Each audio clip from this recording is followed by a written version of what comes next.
You've been taught that choosing yourself is selfish, that letting go means losing people, that peace comes only after everything finally works out.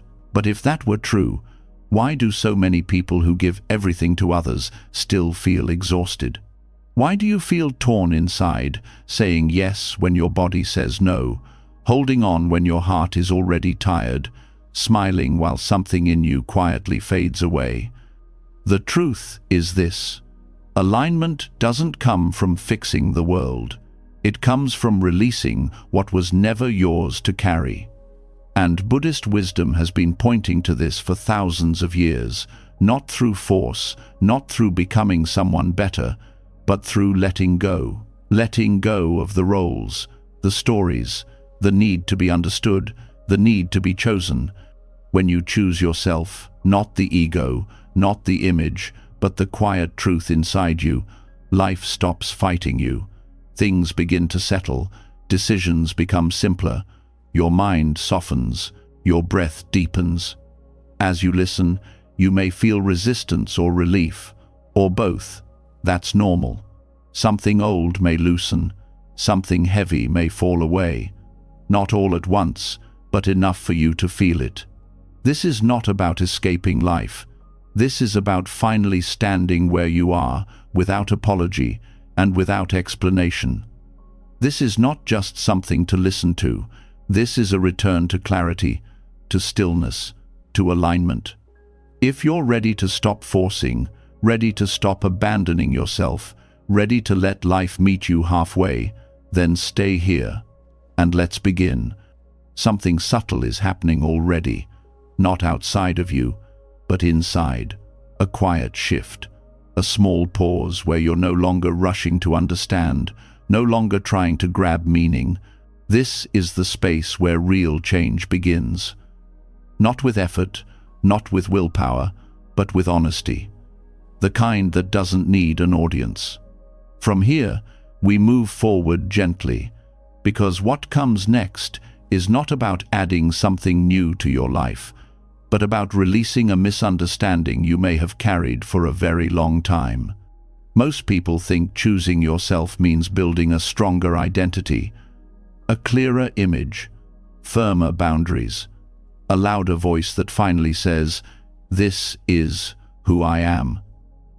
But in Buddhist wisdom, choosing yourself points in the opposite direction. It is not about constructing a solid self. It is about seeing that the self you have been protecting, defending, and explaining was never as solid as it appeared. And that realization is not frightening, it is freeing. From a very young age, you were taught to answer a question that never truly made sense. Who are you? You learned to respond with labels, a name, a role, a personality. Later, achievements were added. Opinions, beliefs, wounds, preferences. Slowly, a picture formed. And without noticing, you began to live as if you had to protect that picture. Improve it, defend it, make sure others saw it the right way. This effort became exhausting, yet invisible, because everyone around you was doing the same thing. Buddhist teaching calls this mistaken picture the idea of a permanent self, not as an insult, not as a judgment, but as a simple observation. When you look closely, what you call me is always changing. Your thoughts change, your moods change, your body changes. Even your values shift over time. Yet, somewhere inside, there is a pressure to remain consistent, to be someone, to hold a fixed position in the world. That pressure is one of the quiet sources of suffering. Choosing yourself through the lens of non-self does not mean choosing the personality you like most. It means choosing truth over habit. It means noticing that much of your pain comes from trying to hold together something that was never meant to be fixed. When you stop trying to freeze yourself into a shape, life begins to move with you again. This is where many people misunderstand Buddhist non-self.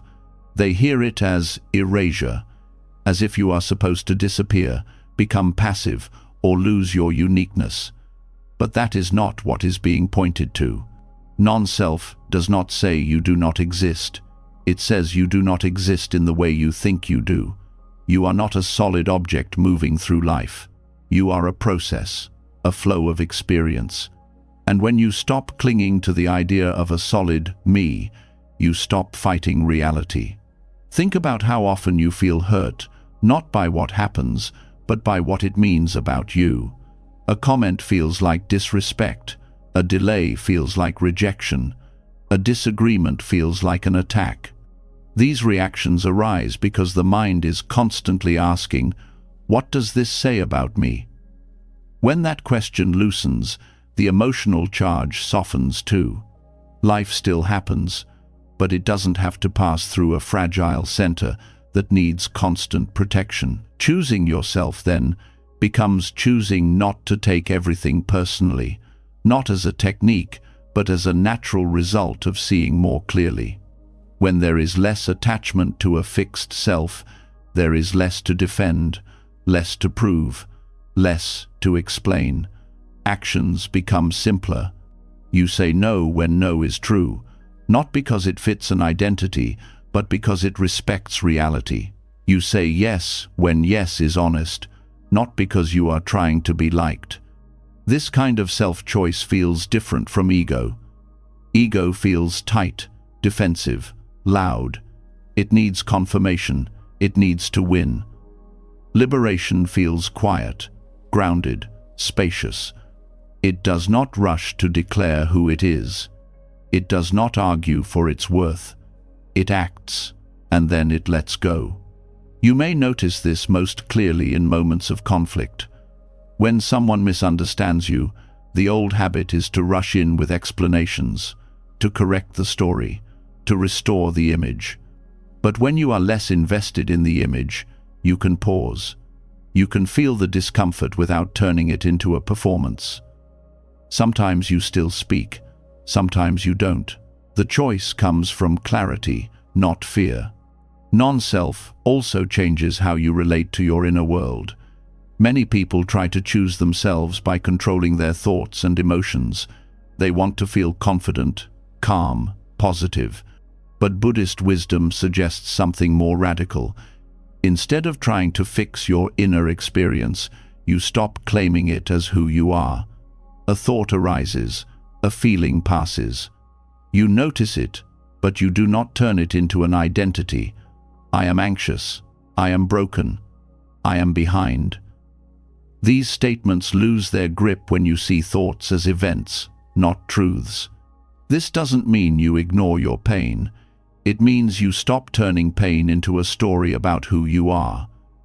Pain can be present without defining you. Fear can arise without becoming your identity. When this happens, compassion naturally grows, both for yourself and for others. You see that everyone is reacting from conditions, from habits, from misunderstandings, not from fixed selves.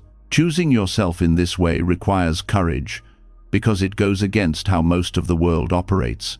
Society rewards strong identities, clear positions, confident self-images. Letting go of these can feel like stepping into open space without a map, but what you gain is flexibility. You can change without feeling like you are betraying yourself. You can grow without having to destroy who you were. You can rest without guilt. Another quiet benefit of non-self is how it softens comparison. Comparison only works when there is a solid me measuring itself against solid others. When identity loosens, comparison loses meaning. You still see differences, but they don't threaten you. Someone else's success does not diminish you. Someone else's opinion does not define you. You stop living as a point on a scale and start living as part of a moving whole. This is why choosing yourself, in this deeper sense, often leads to unexpected alignment, not because life suddenly becomes easy, but because you stop fighting it with a false center. Decisions feel cleaner. Not perfect, but cleaner. You sense when something is out of alignment, not because it hurts your image, but because it creates inner contraction. You move away from what tightens you toward what allows breath. It is important to understand that non-self is not something you force yourself to believe. It is something you observe. You notice how thoughts come and go, how moods shift, how even your sense of I changes depending on the situation. Over time, this observation weakens the habit of clinging. You don't have to destroy the self. You simply stop feeding it. When you choose yourself from this place, you are not choosing a version of you over others. You are choosing honesty over performance, presence over control, reality over illusion. And paradoxically, this makes you more responsive, not less, more engaged, not withdrawn. Because when you are not busy defending an identity, you have more energy to meet life as it is. This also reshapes responsibility. Without a fixed self to protect, responsibility becomes lighter and more sincere. You take responsibility for actions, not for being perfect. You apologize without collapsing. You adjust without self-hatred. You learn without turning every mistake into a verdict on your worth. Growth becomes natural instead of forced. There is a quiet dignity in this way of living. You no longer need to announce who you are. You show it through how you respond, through how you listen, through what you are willing to release. And release becomes a form of strength, not the strength of pushing, but the strength of not holding what no longer serves. As this understanding settles, you may notice a subtle relief, a sense that you don't have to keep up with your own story, that you don't have to be consistent with who you were yesterday.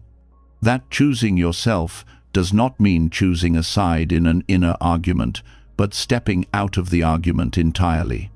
This is where the next shift begins. When the self loosens, something else becomes visible, a deep habit of seeking approval, a quiet hunger to be seen, validated, confirmed. It hides even in spiritual growth, even in kindness, and as long as that hunger remains unseen, it continues to shape your choices. What comes next is not about rejecting others, but about seeing how the need for their approval subtly pulls you out of alignment. As the grip of a fixed self begins to loosen, another pattern quietly comes into view. It doesn't shout, it doesn't announce itself. It hides behind good intentions and polite behavior. Yet it has been guiding many of your choices for years. The need to be approved of, the hope that someone, somewhere, will confirm that you are doing life correctly. This is where the next layer opens, because even without a solid self to defend, the habit of seeking validation can continue to pull you away from your own center. There is a certain tension that comes from waiting to be seen. It lives in small moments. You feel it when you check your phone after sending a message, when silence feels heavier than it should, when a compliment lifts you higher than expected, or a lack of response quietly drains your energy. These reactions seem harmless, but over time they shape your inner world. They train your nervous system to look outward for permission to rest. The hunger for approval often begins early. As children, survival depends on being accepted. Attention equals safety. Praise equals belonging. The nervous system learns this lesson well. But what once protected you does not always free you. As life expands, the old wiring remains, even when it no longer serves. You may grow independent on the surface, yet inside there is still a subtle scanning. Am I liked? Am I enough? Did I say the right thing? This hunger becomes suffering not because approval is bad, but because it places your inner stability in someone else's hands.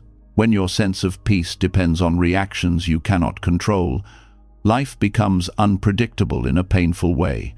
You begin to shape yourself to avoid disapproval. You soften truths. You delay decisions. You stay longer than you should, all while telling yourself you are being kind, patient, understanding. Buddhist wisdom does not condemn this pattern. It simply invites you to see it clearly.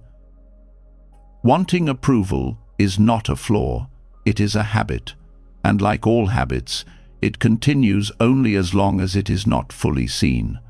The moment you notice how often your choices are guided by the desire to be accepted, a small space opens. In that space, freedom becomes possible. One of the most difficult truths to face is this: approval does not actually satisfy the hunger it feeds.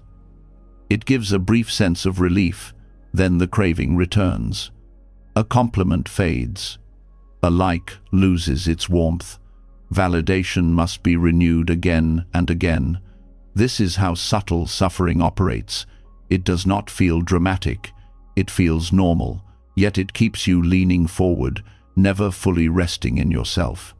Letting go of the identity that needs approval does not mean becoming cold or indifferent.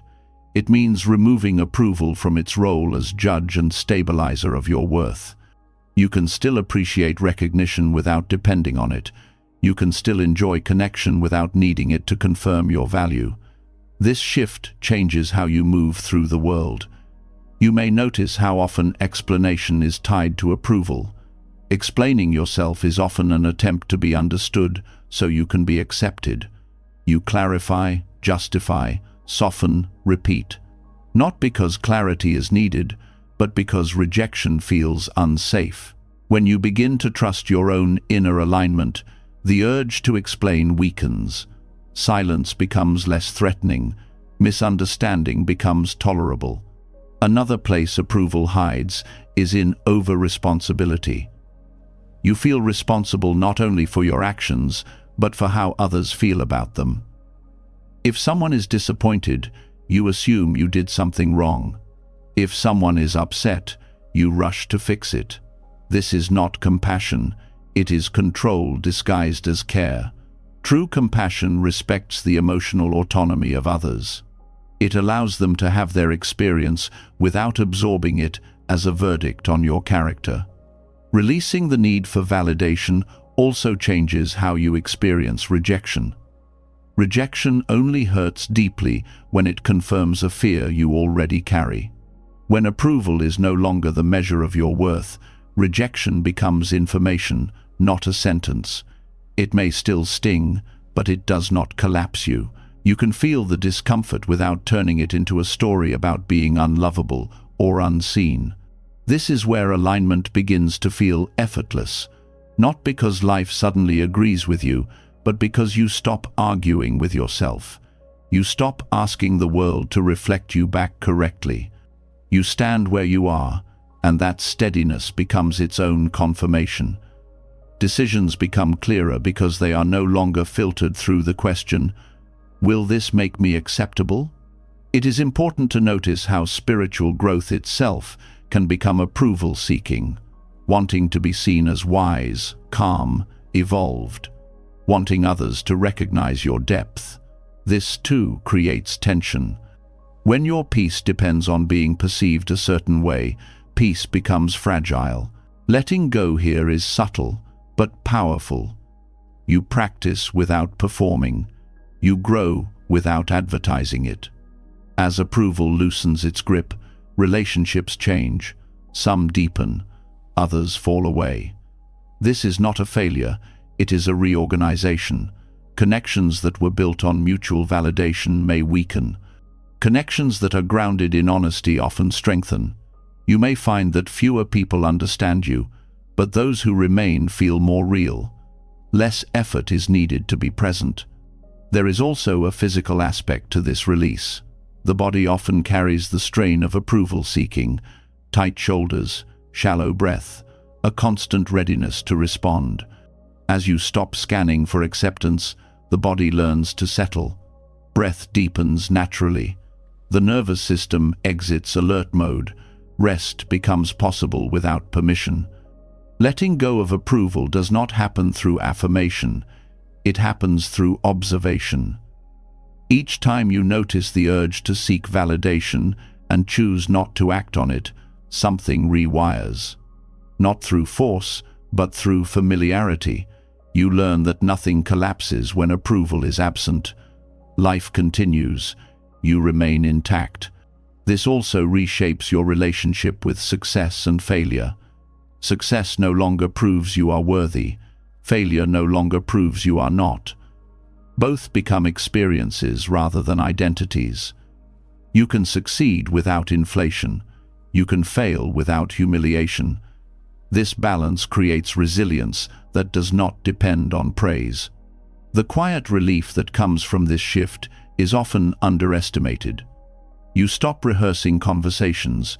You stop revisiting moments to check if you were received well. Mental energy returns. Attention becomes available for what is actually happening. Presence replaces performance. As the need for approval fades, something else becomes clear. You begin to feel where your energy is truly meant to go. Choices that once felt confusing become obvious. Not because you have answers, but because you are no longer negotiating with external expectations. Inner signals become easier to hear when they are not drowned out by the noise of validation. This does not make you isolated, it makes you authentic. And authenticity carries a quiet authority. People may not always agree with you, but they feel the steadiness behind your actions. That steadiness does not demand agreement, it simply exists. There will be moments when the old habit returns, a desire to be praised, a discomfort with silence. This is not failure, it is conditioning, unwinding. Each time you notice without judgment, the habit weakens. You are not removing a part of yourself. You are freeing it from a role it was never meant to play. As life realigns around this release, you may notice a strange paradox. The less you seek approval, the more natural respect you receive. Not because you are trying, but because people sense when someone is no longer bargaining for acceptance. That energy feels grounded. It feels safe. This is not the end of wanting connection. It is the end of needing it to define you. From here, relationships become choices rather than lifelines. Presence becomes a gift rather than a strategy. And with that shift, a new kind of courage begins to form. Because when approval no longer governs your actions, you will sometimes disappoint others, not out of cruelty, but out of honesty. And learning to stand calmly in that discomfort opens the next doorway. When approval loosens its hold, something uncomfortable but honest rises to the surface. You begin to notice how often your peace was purchased by saying yes when your inner voice said no. How many of your choices were shaped not by truth, but by the quiet fear of letting someone down. This is the edge you now stand on. And what waits here is not cruelty or selfishness, but a form of strength most people never learn how to use. There is a particular tension that appears the moment you sense someone's expectation and feel it clash with your own clarity. The body reacts first. A tightening in the chest, a quickening of thought. The urge to smooth things over before discomfort fully forms. For years, this urge may have guided you automatically. You adjusted, you compromised, you postponed yourself. And it often felt like kindness. But kindness that requires self-erasure slowly turns into resentment, even if you never express it. Disappointing others consciously is not about rejection. It is about honesty without aggression. It is the decision to stop protecting others from feelings they are capable of experiencing. This is difficult because many people confuse disappointment with harm. But disappointment is not damage. It is a natural response to unmet expectations. And expectations, when examined closely, are rarely agreements. They are often assumptions. When you live from approval seeking, you treat other people's expectations as obligations. You carry them as if they were promises you made. But conscious disappointment begins when you realize you are not responsible for fulfilling unspoken demands. You are responsible for acting with integrity. And integrity sometimes means allowing others to feel discomfort without rushing to remove it. This shift changes how you see compassion. Compassion is often misunderstood as keeping everyone comfortable, but real compassion respects reality. It does not lie to preserve peace. It does not sacrifice truth to avoid tension. When you disappoint someone mindfully, you are offering them something honest instead of something convenient. That honesty may sting, but it does not deceive. One of the reasons disappointing others feels so threatening is because it often triggers old emotional memories. As children, disappointing caregivers could mean withdrawal of love or safety. That fear can remain long after the danger is gone. So when an adult faces the possibility of disappointing someone, the nervous system reacts as if survival is at stake. Understanding this helps you meet your fear with patience rather than judgment. Conscious disappointment requires slowing down. Instead of reacting to the discomfort, you pause. You feel the urge to explain, justify, soften, and you choose clarity instead. This does not mean being abrupt. It means being direct without cruelty. Simple words, honest tone, no hidden apology for existing. There is also a quiet dignity in not over-explaining. Over-explanation is often an attempt to manage someone else's emotional response. It says, "Please understand, so you won't be upset." But understanding cannot be forced. When you stop trying to control how your truth is received, you reclaim your energy. You offer your decision and allow the other person to have their reaction. This practice reveals something important. Many relationships are built on unspoken contracts. I will meet your expectations, and you will approve of me. When you break that contract, even gently, the relationship is tested. Some connections adapt, others dissolve. This is not a failure. It is information. It shows you where connection was rooted in authenticity and where it depended on self-suppression. Mindful disappointment also prevents long-term harm. Saying yes when you mean no does not protect relationships. It slowly poisons them. Resentment builds quietly. Distance grows. Authentic connection fades. Disappointing someone now, with honesty, is often kinder than betraying yourself repeatedly and calling it peace. There is an important difference between disappointing others and punishing them. Conscious disappointment does not seek to teach a lesson. It does not come from frustration or superiority. It comes from alignment. You are not pushing someone away. You are standing where you are. This practice also deepens self-trust. Each time you choose honesty over comfort, you send a signal inward. You tell yourself, "I will not abandon you to avoid tension." Over time, this builds a sense of safety within. You become less afraid of conflict because you are no longer in conflict with yourself. Disappointing others consciously also refines communication. You begin to speak more clearly, earlier. You stop waiting until resentment forces honesty. You express limits before they harden into walls. This prevents unnecessary drama. It keeps situations simpler, even when they are uncomfortable. You may notice that some people react strongly when you stop meeting their expectations. This reaction is not always about you. It is often about loss of control. When someone is used to you accommodating them, your boundary can feel like rejection. Understanding this helps you stay grounded. You can hold compassion without collapsing your position. This does not mean you become rigid.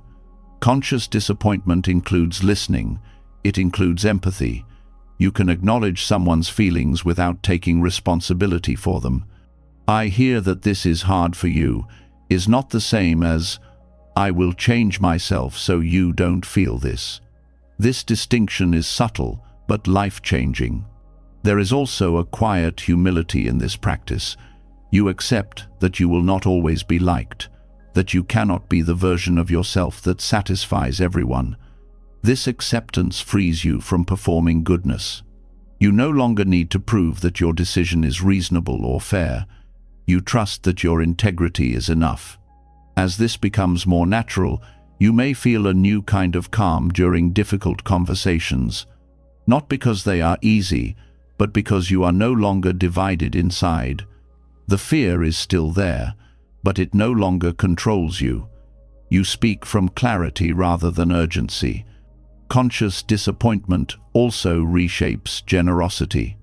You give when it is true, not when it is expected. This makes your yes meaningful again.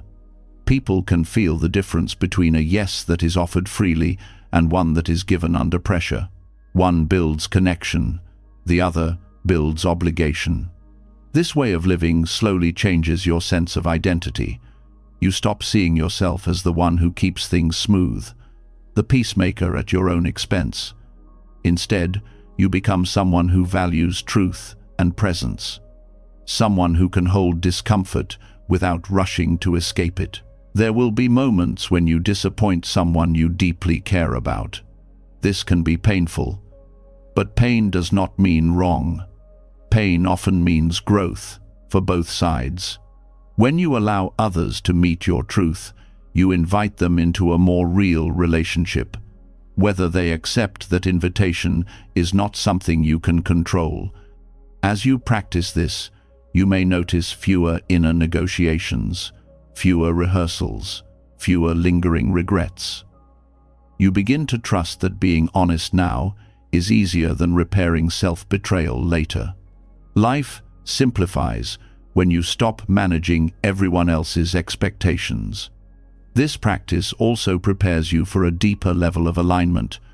When you no longer bend yourself to avoid disappointing others, you become more sensitive to another habit that quietly fragments you, the habit of explaining yourself endlessly, of justifying your existence. And as you stand more firmly in your truth, you may begin to feel the relief of not having to narrate every choice. That relief opens the door to a quieter power, one that does not announce itself, one that begins when you stop explaining and start simply being. After learning to disappoint others without abandoning yourself, a new sensitivity begins to form. You notice not only what you say yes or no to, but how much energy you spend defending those choices. Even when your decision is clear, there is often a second layer of effort, a need to explain, to justify, to make sure everyone understands your reasons so the discomfort will pass faster. This habit feels harmless, even polite, but it quietly pulls you out of alignment again. There is a moment most people recognize. You make a choice that feels right. For a brief second, there is calm.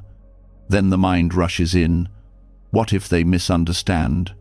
What if they think I'm wrong, selfish, careless, ungrateful? And before the body has time to settle, words begin to pile up. Explanations, context, background, apologies disguised as clarity. The piece that was there a moment ago starts to fracture. Over-explaining is not communication, it is anxiety in motion. It is the nervous system trying to regain safety by controlling perception. Somewhere along the way, silence became dangerous. It began to feel like exposure, like standing without armor, so language became a shield. The more uncertain you felt, the more you talked. Alignment begins when you notice this pattern without trying to fix it immediately. You see how often explanations are offered not because they are needed, but because you are uncomfortable standing alone in your truth. Silence, in these moments, feels like abandonment of others or of yourself. Yet silence is often where integrity rests. When you explain yourself excessively, you split your attention. Part of you knows what is right. Another part is negotiating approval. This inner division is exhausting. You may say the right words, but something feels off. That feeling is misalignment, not because your choice was wrong, but because you stepped away from it to manage reactions. Silence does not mean withdrawal. It means restraint. It means trusting that not every decision requires a defense. It means allowing your actions to stand on their own. This is uncomfortable at first because many people were taught that being understood is the same as being safe. But understanding is not always possible, and chasing it can cost you your center. When you stop explaining, you may notice a rush of fear. It comes from moments when silence was met with punishment, withdrawal, or misunderstanding. But in the present, silence often reveals strength. It shows that you are no longer bargaining for acceptance. There is a difference between clarity and justification. Clarity is simple. It says what is true and stops. Justification keeps going. It circles. It adds layers. It tries to preempt every possible objection. The body knows the difference. Clarity feels grounded. Justification feels tense.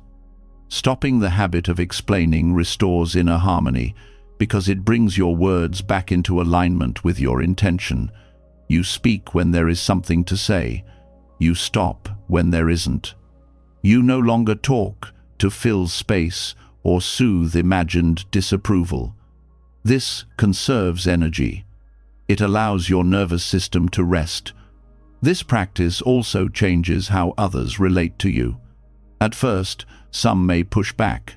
They are used to access, used to details, used to you translating yourself endlessly. When that stops, they may feel unsettled. They may ask for more. They may accuse you of being distant or unclear. This is where trust in yourself matters. You are not responsible for filling every gap in understanding. Silence is not absence. It is presence without performance.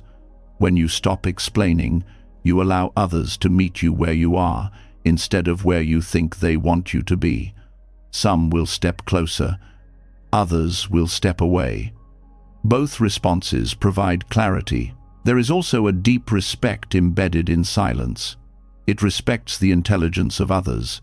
It assumes they can tolerate uncertainty. It assumes they can sit with discomfort. Over-explaining, on the other hand, can be subtly controlling. It tries to manage not only what is said, but how it is received. This does not mean you never clarify. It means you clarify once, cleanly, and then you stop. You notice when clarity has turned into self-defense, and you choose to end the conversation internally, even if it continues externally. You stop feeding the need to be understood. As this becomes more natural, you may notice a quieter confidence emerging.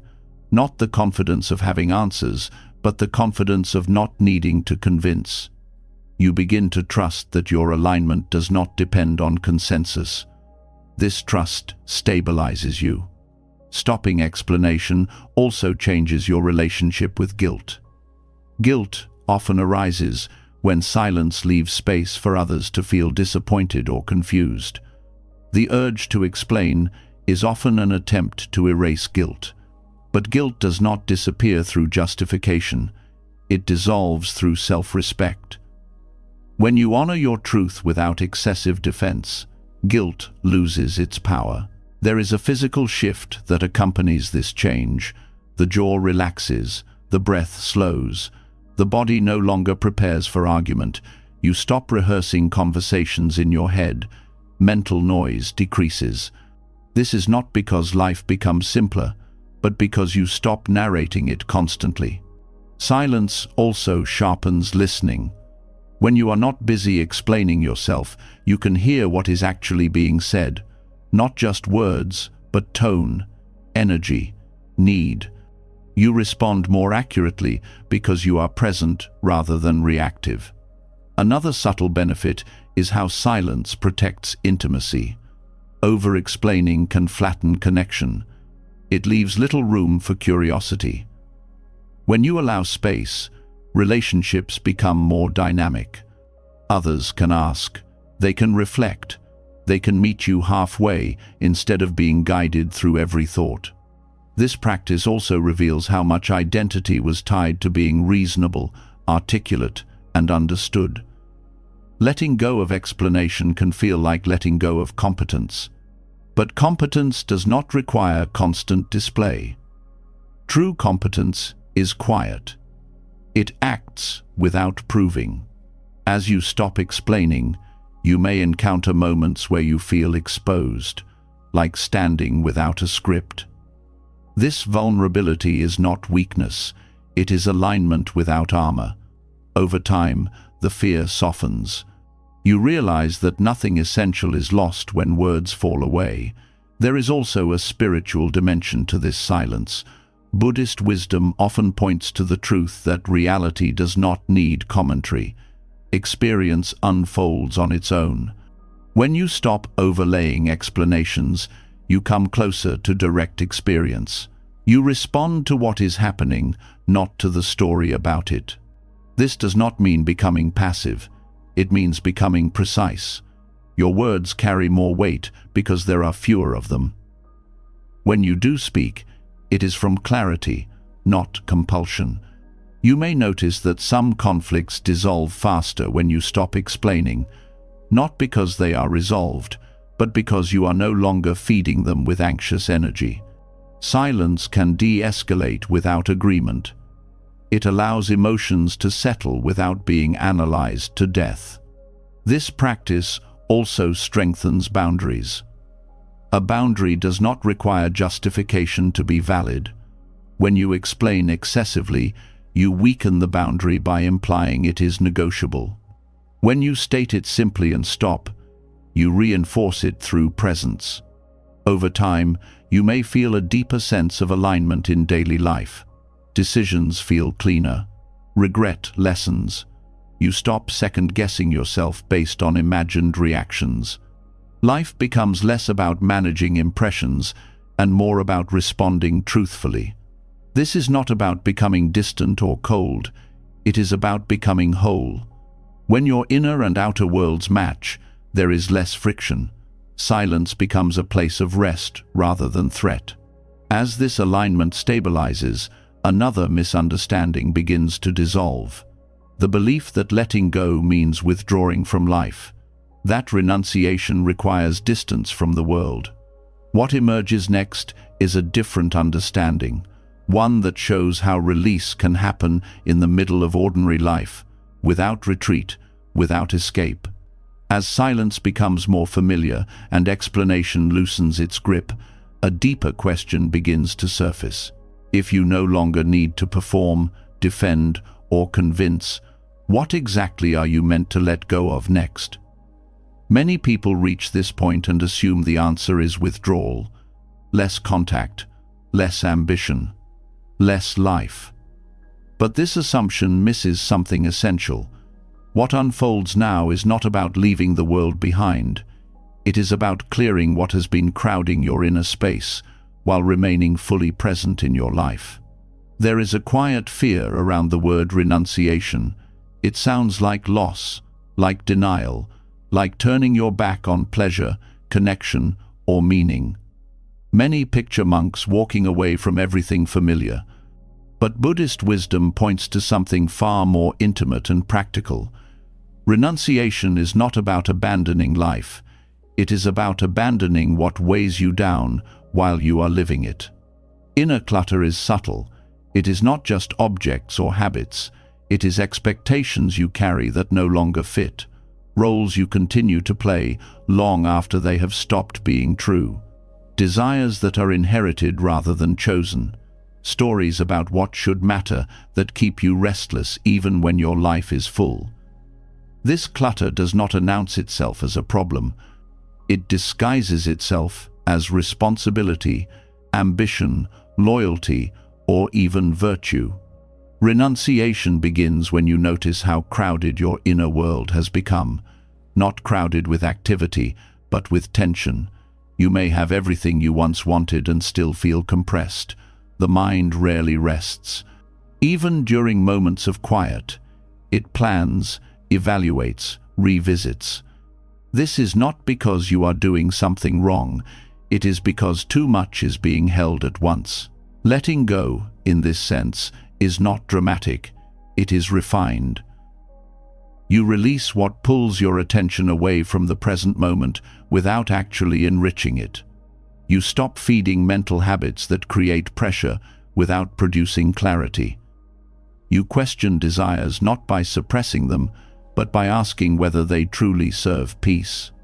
Renunciation as inner refinement means you stay engaged with your relationships, work, and daily life, but you stop demanding that they complete you. You stop loading them with expectations they cannot carry.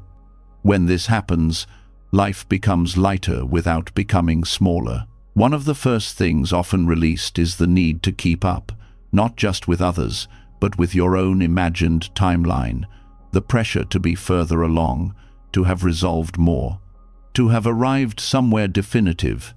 This pressure creates a constant sense of insufficiency. Letting it go does not mean giving up on growth. It means allowing growth to unfold without urgency. Another layer of inner clutter is emotional hoarding, old resentments, unspoken disappointments, stories about how things should have been. These memories often feel justified. They may even feel necessary, but carrying them keeps you anchored to the past.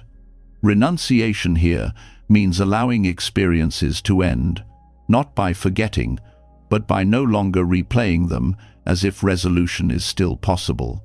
This kind of release can feel strange at first. Without the familiar weight of resentment or longing, there may be a sense of emptiness. But this emptiness is not lack, it is space. And space is what allows something new to appear. Renunciation also touches desire itself. Not the natural desires for nourishment, connection, creativity, or rest, but the compulsive desires that promise fulfillment and deliver restlessness. The desire to be admired, to be ahead, to be certain. These desires never settle. They move the goalposts each time they are met. When you refine your inner world, you do not eliminate desire. You make it honest. You notice which desires come from fear and which come from genuine curiosity. You allow the first to soften and the second to guide you lightly. This process also changes your relationship with pleasure. Pleasure no longer needs to be maximized or defended. You enjoy what is present without clinging to it. You stop trying to extract happiness from moments. You let them pass naturally. This removes the anxiety that often accompanies enjoyment. Inner renunciation also includes releasing unnecessary self-judgment. Many people carry an internal critic that comments on everything: productivity, appearance, decisions. This voice claims to keep you accountable, but it often keeps you tense. Letting go here does not mean lowering standards. It means removing cruelty from the process of growth. As inner clutter clears, attention becomes sharper. You notice details you once missed, the texture of ordinary moments, the simplicity of breathing, the ease that comes from not needing to improve everything. This is not boredom. It is presence without friction.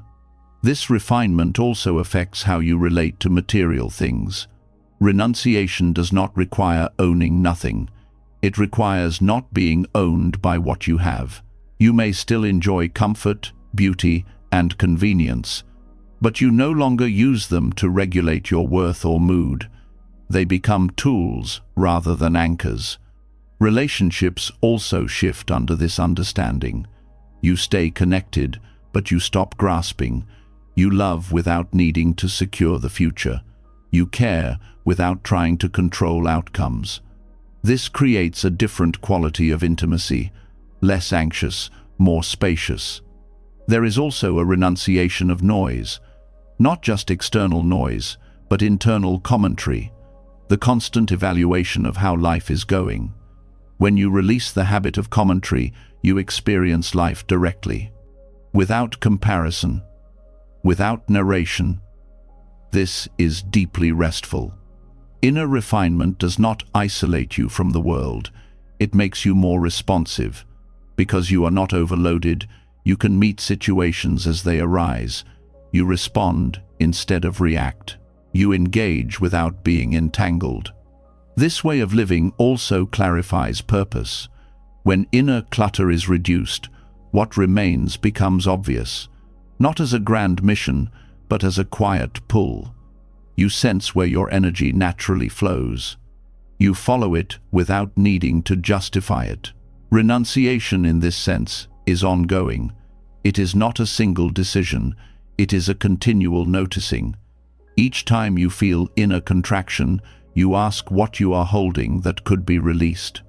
Not out of discipline, but out of care. This practice also teaches you that freedom does not come from escaping life's complexity.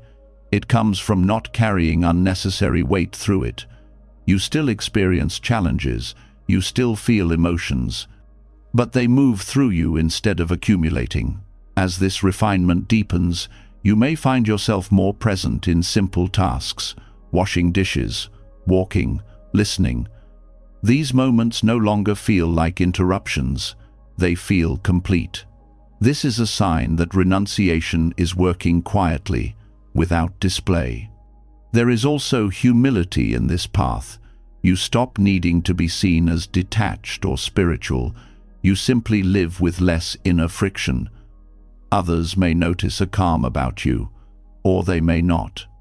Either way, it no longer matters. Renunciation as inner refinement prepares the ground for the next layer of alignment. When the inner world is less crowded, reactions become clearer. You begin to see the space between stimulus and response. And in that space, a powerful choice becomes available. The choice to pause, to not react immediately, to respect yourself in moments of emotional intensity. That pause becomes the next doorway, where alignment moves from understanding into lived practice. As the inner world becomes less crowded, something important becomes easier to notice, the moment before you react. That small window that used to disappear without warning. When life pressed a button and your body answered before you had a say, now that space is visible, and inside it lives a choice that quietly changes everything. There is a familiar rush that comes with emotional reactivity, a surge of heat, a tightening in the chest, words lining up faster than thought, the urge to defend, correct, withdraw, or attack. For most of life, this has felt automatic, like weather. But it is not random, it is conditioned, and what is conditioned can be met with awareness. Choosing yourself in these moments does not mean suppressing emotion. It means refusing to hand over control to it. Pausing is not avoidance, it is respect. Respect for your body, your clarity, and the consequences of your actions. In Buddhist wisdom, this pause is not passive. It is active restraint rooted in understanding. Reactivity often feels justified because it carries urgency. It convinces you that something must be said or done now, that silence equals weakness, that delay equals loss. But urgency is rarely truth. It is the nervous system trying to protect itself using old strategies. When you pause, you give the system time to realize it is no longer in danger. This pause can be as brief as one breath, but that breath changes the direction of energy. Instead of moving outward in defense, attention turns inward. This is not easy. The body may resist, thoughts may argue, but staying present without reacting builds a strength that does not depend on dominance. Pausing interrupts the cycle of regret. How many times have you reacted and then spent hours replaying the moment, wishing you had said less, or said nothing, or waited? Each pause prevents future repair work. It protects your integrity before it needs fixing. This practice also deepens emotional intelligence. When you stop reacting immediately, you begin to notice what the emotion is actually asking for. Anger often wants protection. Fear wants safety. Sadness wants acknowledgement. Reacting rarely meets these needs. Pausing allows you to respond in a way that does. Choosing yourself here means choosing long-term alignment over short-term release. Reacting can feel relieving in the moment, but it often creates more tension later. Pausing may feel uncomfortable at first, but it reduces suffering overall. This is the kind of self-respect that is quiet and powerful. You may notice resistance to this idea, a belief that if you don't react, you are letting something slide, that you are allowing disrespect. But pausing does not mean agreeing. It means gathering yourself before acting. It gives you access to clearer boundaries, boundaries that are not fueled by emotion, but by truth. This shift changes conflict. Instead of escalating, conflict becomes informative. You see what touches a nerve. You see where old wounds are activated. This awareness allows healing rather than repetition. You stop fighting the same battles in different forms. Pausing also changes how you relate to your inner critic. Reactivity is not only external. You may react harshly to your own mistakes. Pausing here creates space for learning instead of punishment. You acknowledge what happened without turning it into an identity. The body plays a central role in this practice. Emotional reactivity is physical. Heart rate increases, muscles tense, breath shortens. Learning to pause means learning to listen to these signals without obeying them blindly. You stay with sensation until it passes. This teaches the body that intensity is survivable. Over time, the pause becomes more natural. You begin to trust it. You no longer fear that everything will collapse if you don't react immediately. This trust is earned through experience. Each time you pause and nothing terrible happens, your nervous system learns. This also affects how you experience others' emotions. When someone else reacts strongly, you are less likely to mirror it. You can remain grounded. This creates a stabilizing effect. Your calm becomes a reference point, not as control, but as presence. Choosing yourself in these moments also protects your energy. Reactivity drains you. It scatters attention. Pausing conserves energy. You act only when action is necessary. You speak only when words add clarity. This practice is not about perfection. You will still react sometimes. The difference is that you notice sooner. You recover faster. You do not spiral into self-judgment. Each pause strengthens the habit of awareness. There is also a moral dimension to this pause. Many harmful actions are the result of unexamined reactivity. By pausing, you reduce harm to yourself and others. This is not just self-care, it is ethical living. As this becomes integrated, you may notice fewer emotional highs and lows, not because you feel less, but because you are no longer thrown by every wave.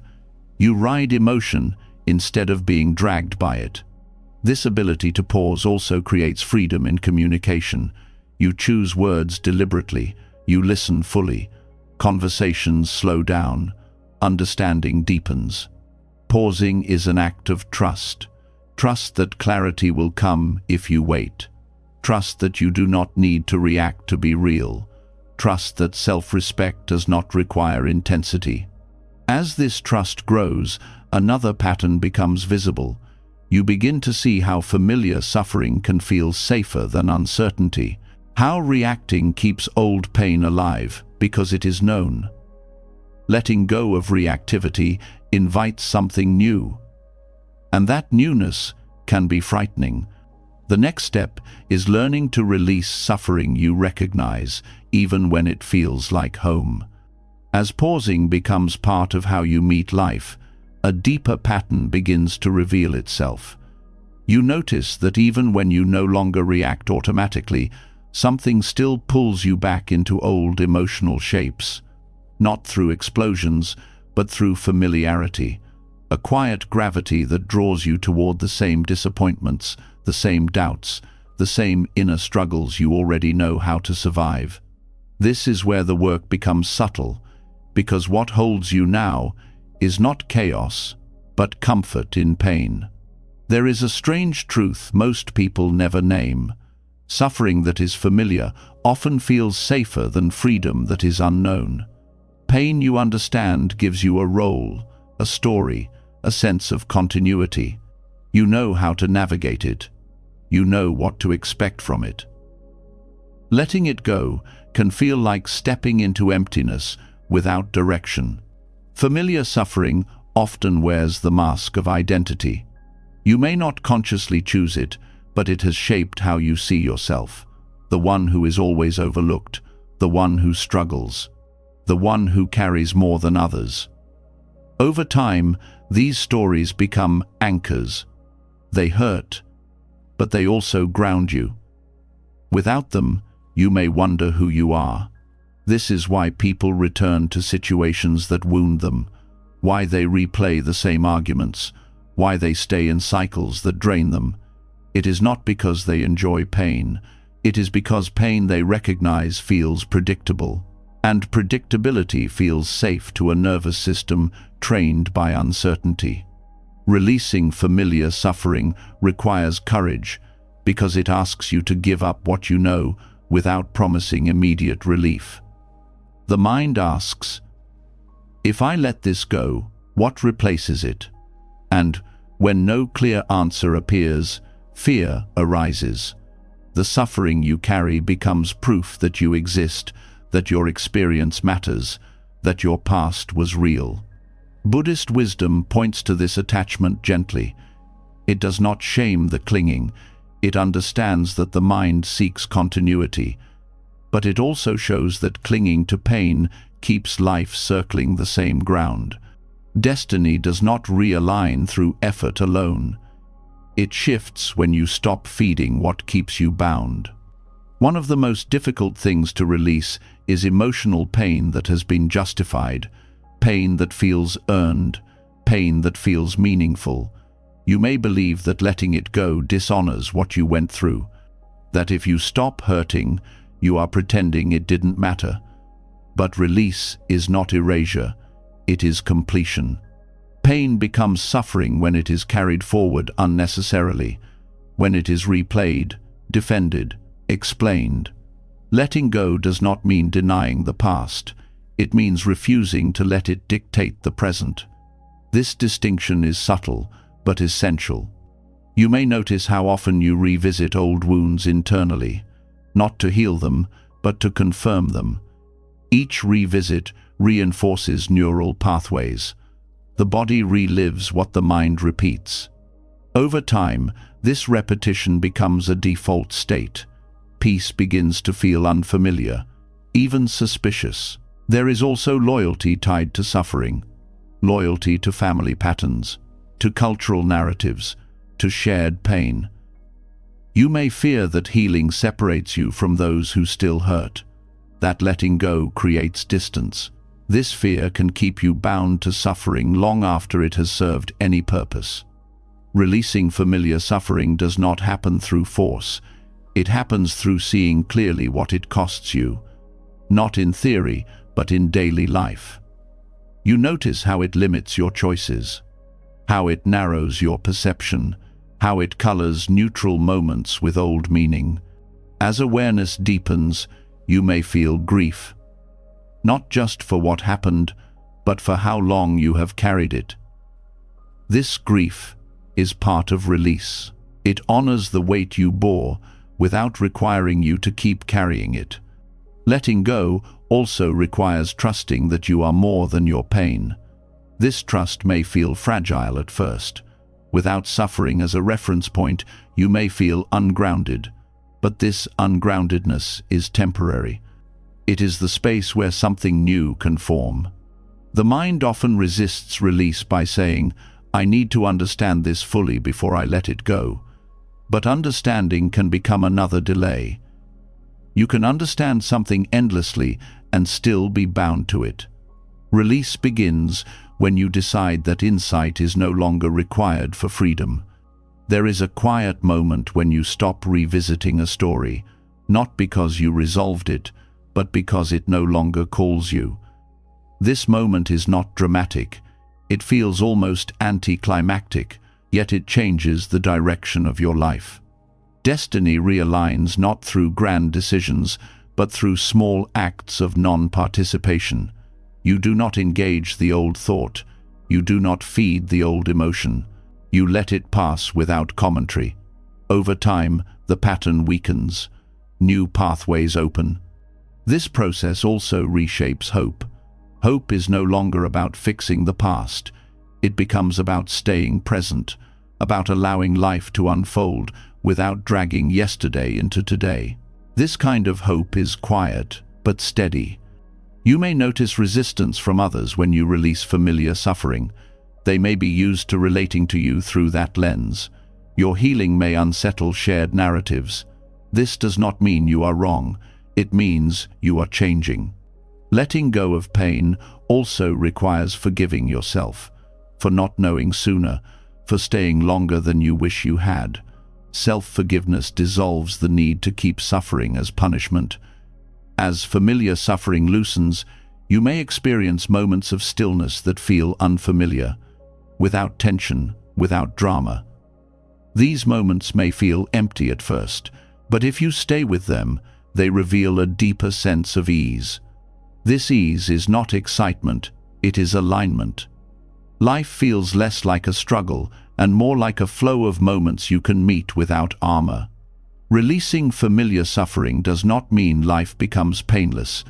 Pain still arises, loss still happens, but suffering no longer defines you. It moves through you instead of shaping your destiny. As this courage settles into your body, another insight becomes clear. Sometimes, compassion does not mean staying close. Sometimes, love requires space. And learning to create distance without hardening your heart becomes the next refinement on this path. As the grip of familiar suffering starts to loosen, you begin to feel something new in your chest. Space. Not the empty kind that scares you, but the clear kind that tells the truth. And with that truth comes a quiet realization.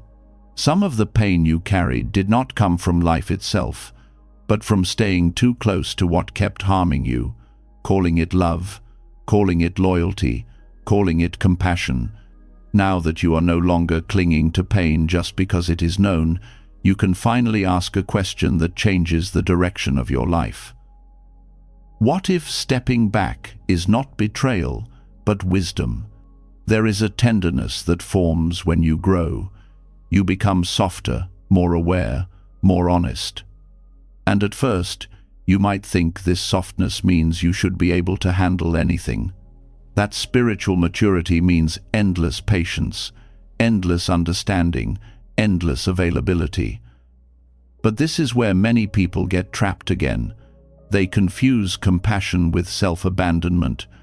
They think loving means staying close no matter what. They think distance is cold. They think boundaries are selfish. And because they don't want to be selfish, they keep sacrificing themselves in small, invisible ways until they don't recognize their own life anymore. Compassion is not the same as closeness. Compassion is the wish for beings to be free from suffering. Closeness is a behavior. You can wish someone well and still keep space. You can love someone and still say no. You can care deeply and still refuse to be dragged into the same cycle again. Buddhism does not teach you to become a sponge for other people's pain. It teaches you to see clearly what creates suffering and to stop feeding it. Sometimes the most compassionate act is to stop participating in what keeps someone stuck, even if they call your participation love as term. A painful truth is that some people do not want healing, not yet. Not because they are bad, but because their identity is built around their patterns, around blame, around control, around chaos, around being the victim of everyone else. And if you are the one who always rescues, always forgives too quickly, always explains their behavior for them, you may accidentally become part of the machine that keeps them the same. You might tell yourself you are being kind, but kindness that removes consequences often protects dysfunction, not people. Distance, when chosen consciously, is not punishment. It is clarity. It says, I will not hate you, but I will not lose myself in this. It says, I can hold compassion in my heart without offering my body, my time, my peace as proof. Many people think love must be proven through suffering. Buddhism gently corrects this. Love is not measured by how much you endure.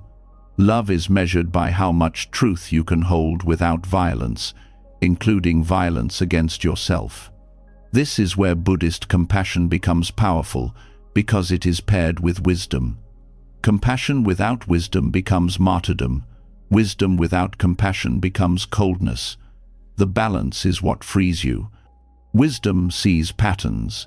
It sees causes and conditions.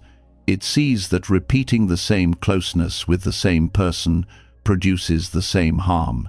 And compassion says, I will not add more fuel. I will not pretend this is fine. I will not keep smiling while something in me breaks. Distance can look like many things. Sometimes it means leaving. Sometimes it means reducing contact. Sometimes it means not answering immediately. Sometimes it means refusing certain topics. Sometimes it means not engaging when the conversation turns manipulative. The form can change, but the inner principle stays the same. You are not required to remain accessible to what harms you in order to be a good person. A lot of guilt rises here. Guilt is one of the strongest chains. It whispers that you are abandoning someone, that you are being unkind, that you are becoming selfish. But guilt is not always a moral signal. Often, guilt is a trained response from old conditioning. It comes from being rewarded for self-sacrifice. It comes from roles like the responsible one, the peacemaker, the one who understands. When you step back, guilt appears because you are breaking an identity contract. The mind says, if I am not rescuing, who am I? In Buddhist practice, loving kindness is not emotional addiction. It is not attachment. It is not, I need you to need me. Loving kindness can exist with boundaries. You can wish a person peace while accepting that being close to them destroys your peace. This does not make your love smaller. It makes it cleaner. One reason people struggle with compassionate distance is because they confuse empathy with absorption. Empathy is the ability to understand and feel with someone. Absorption is when you take their emotions into your own nervous system as if they are yours to solve. Absorption makes you exhausted and resentful. It also keeps the other person dependent on your regulation. Empathy says, I see your pain.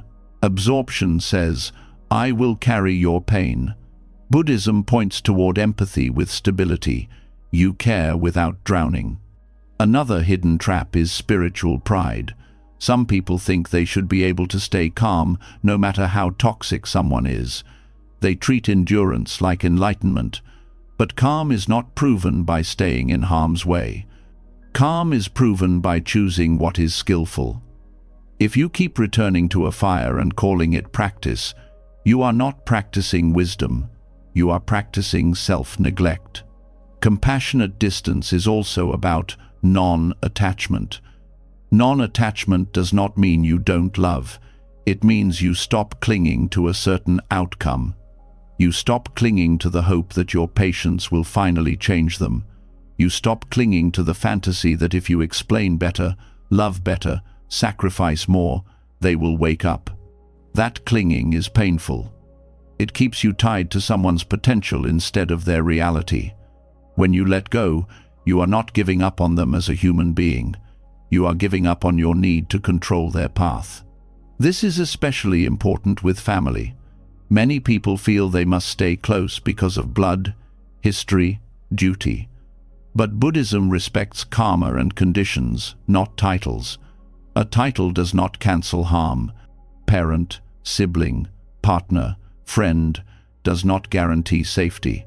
If closeness brings repeated suffering, wisdom asks you to adjust the conditions. You can still be respectful. You can still be kind. But you can stop being available to the parts of them that destroy your balance. Distance can also be a gift to the other person.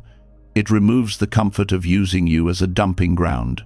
It removes the easy escape from their own consequences. Sometimes your presence lets them avoid facing themselves. When you step back, they may feel the discomfort they've been handing to you. That discomfort might finally teach them something, or it might not. But either way, you are no longer part of the cycle. A big fear here is the fear of being seen as the bad one. When you step away, some people will rewrite the story. They will call you selfish. They will tell others you changed. They will highlight your boundary as betrayal. This hurts because the old approval hunger still echoes. But this is where your earlier training matters. You learn to disappoint others consciously. You learn to stop explaining yourself. Now you learn to let people misunderstand you without chasing the story. This is not bitterness. This is peace. There is also a way to do distance wrongly. Distance can become avoidance. It can become punishment. It can become a wall built from anger. Buddhist distance is different. It is not powered by hatred. It is powered by clarity and care. You can step back while keeping your heart open. You can say no without wishing harm. You can leave without trying to destroy the other person. One helpful way to test your distance is to notice your inner state. If you step back and feel more honest, more stable, more present, that is wisdom. If you step back and feel tense, obsessive, focused on proving something, that may be ego or unresolved anger. Both can be worked with. The goal is not to be perfect. The goal is to be skillful. Compassionate distance also teaches you about responsibility. You are responsible for your actions, your choices, your boundaries. You are not responsible for saving people from the consequences of their behavior. Many people confuse responsibility with control. They think if they don't manage someone else's emotions, they are failing.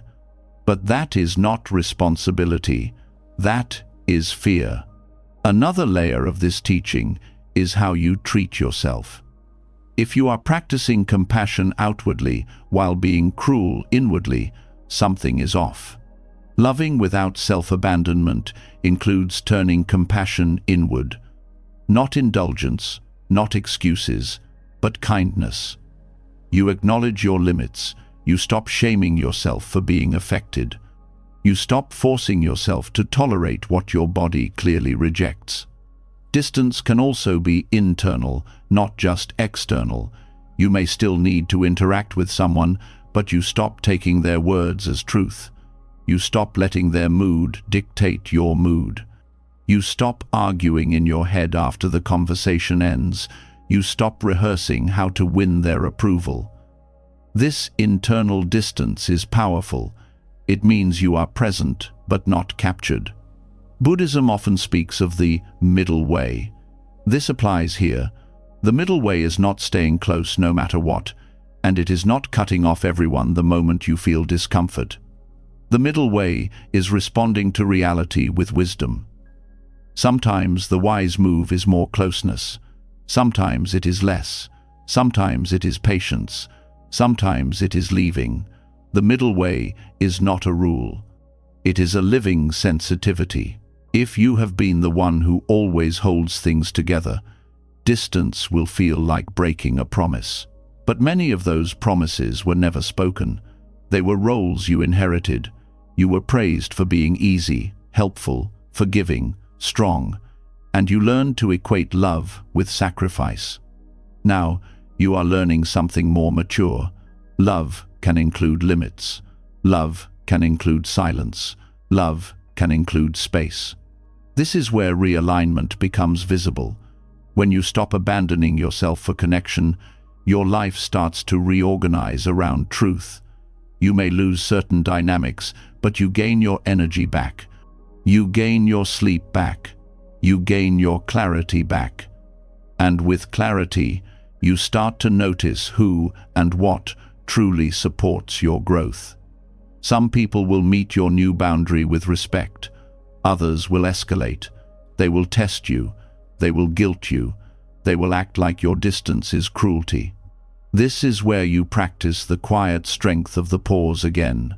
You don't react. You don't explain endlessly. You state what is true, and you stop. You let discomfort exist without trying to fix it. This is not coldness. This is freedom. Compassionate distance is also preparation for something even deeper: detachment from outcomes. Because once you can love without abandoning yourself, you start to see that your peace cannot depend on whether people approve, change, understand, or stay. You can do what is right and still be misunderstood. You can act with kindness and still be judged. And the final lesson in this area is learning to release the outcome while staying true to the intention. That is where alignment becomes effortless, because you stop trying to control life's response to your choices. As compassionate distance becomes possible, something even more subtle reveals itself. You realize that even when you act with clarity, even when you love without abandoning yourself, there is still a quiet tension inside. A tension tied not to what you do, but to what you hope will happen next.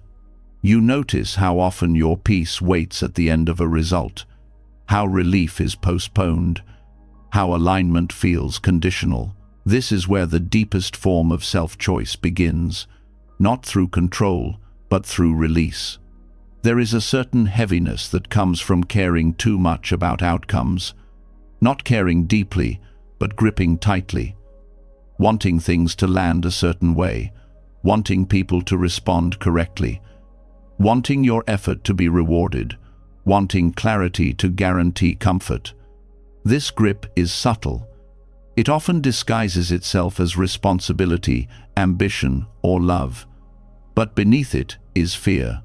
Fear that if things do not turn out as expected, something about you will be threatened. Detachment from outcomes does not mean indifference. It means separating your inner stability from external results. It means choosing to act with integrity without demanding a specific payoff. This is one of the hardest practices because the mind is trained to measure worth through results. Success feels like proof. Failure feels like exposure. Detachment asks you to step out of that measurement system entirely. This does not happen overnight. At first, you may still feel the pull of expectation. You do the right thing and wait. You speak honestly and scan for reaction. You set a boundary and brace yourself for response.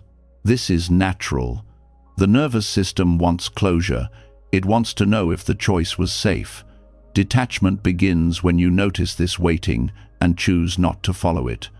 Buddhist wisdom teaches that suffering arises not from action, but from attachment to the fruits of action. You can plant seeds carefully and still accept that weather exists. You can show up fully and still accept that outcomes are not yours to command. When you internalize this, something relaxes. You stop fighting reality for confirmation. One reason outcome attachment is so exhausting is because it splits your attention. Part of you is present in the moment. Another part is projecting into the future, evaluating, predicting, adjusting. This split creates anxiety. When you detach, attention returns to where your power actually is, in the action itself. Detachment also restores clarity. When you are attached to a result, perception narrows.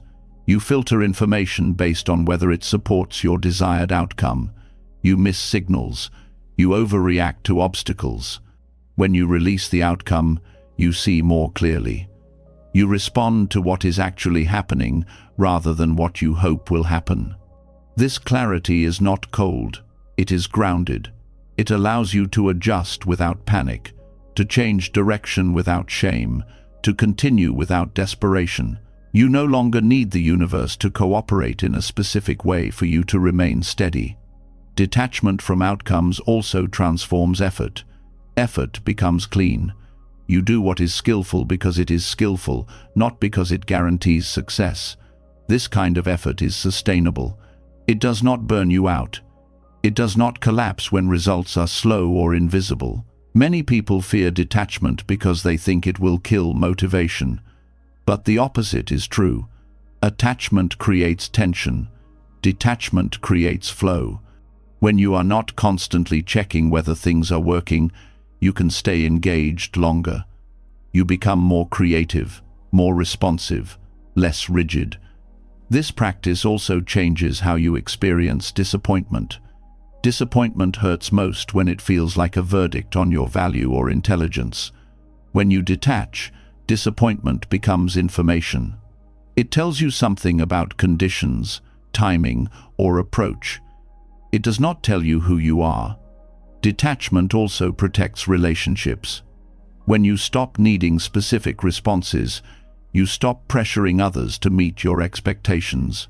Conversations become lighter. Presence becomes more genuine. You allow people to be who they are without using their behavior to regulate your emotional state. This does not mean you tolerate harm.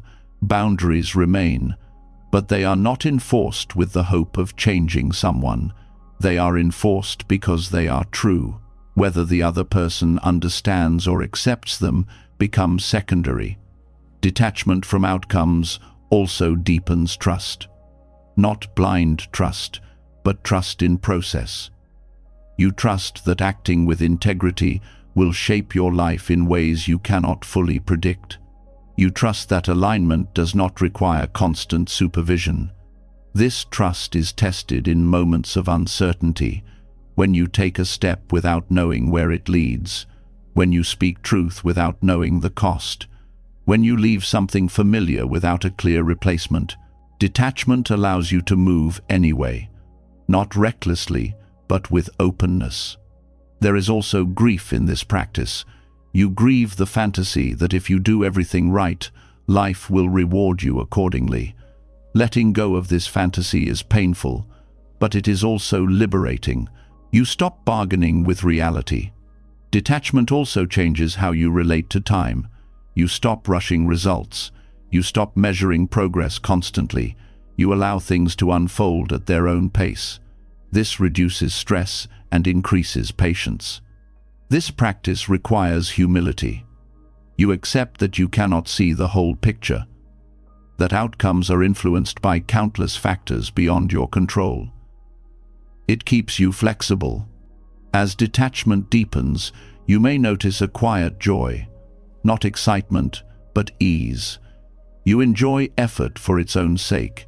You find satisfaction in presence. You stop postponing peace. This ease also makes you more effective.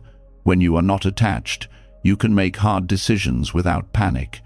You can let go when something is not working. You can persist when something matters without clinging. Detachment also protects you from bitterness. When outcomes disappoint, you do not turn against yourself or others. You accept what happened without turning it into blame.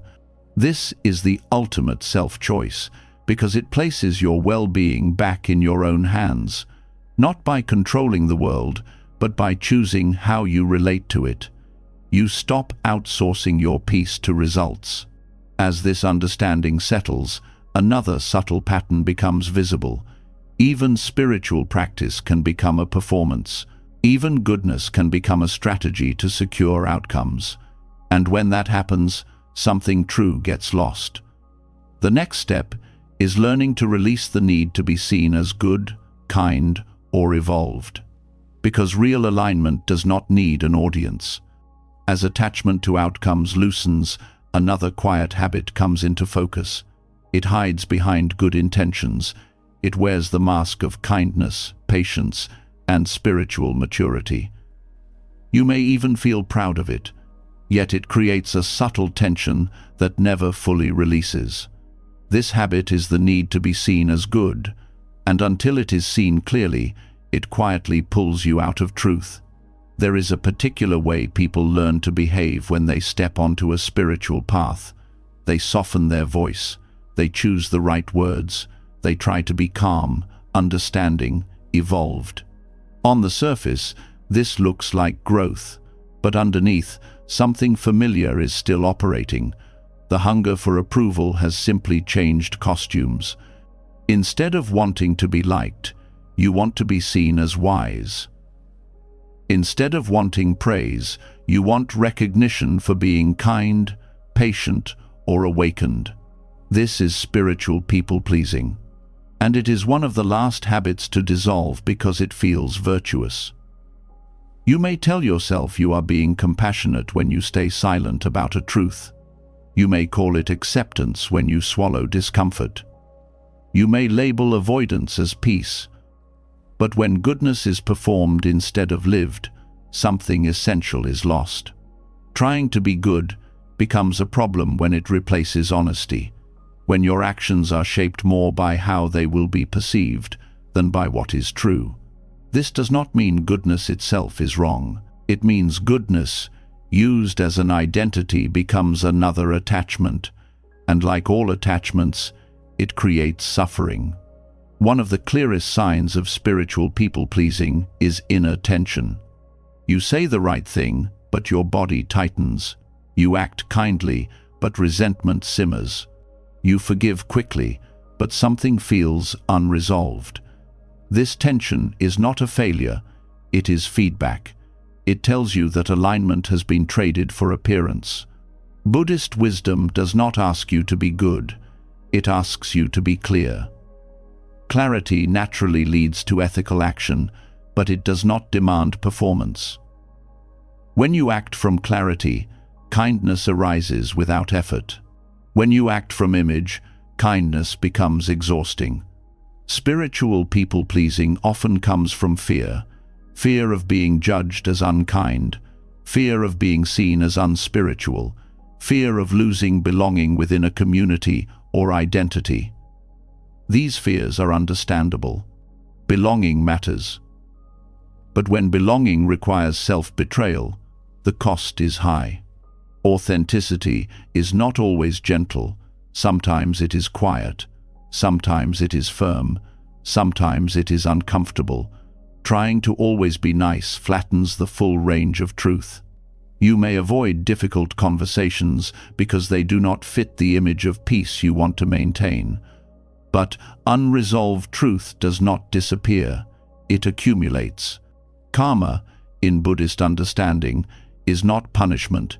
It is momentum, patterns created by intention and action. When you act against your inner truth to maintain an image, you create inner friction. That friction becomes karma. It repeats because it has not been resolved at the root. Authenticity heals karma because it stops the repetition. When your inner and outer worlds align, momentum changes. You no longer generate the same conflicts internally, so they stop manifesting externally. This is not magic. It is cause and effect.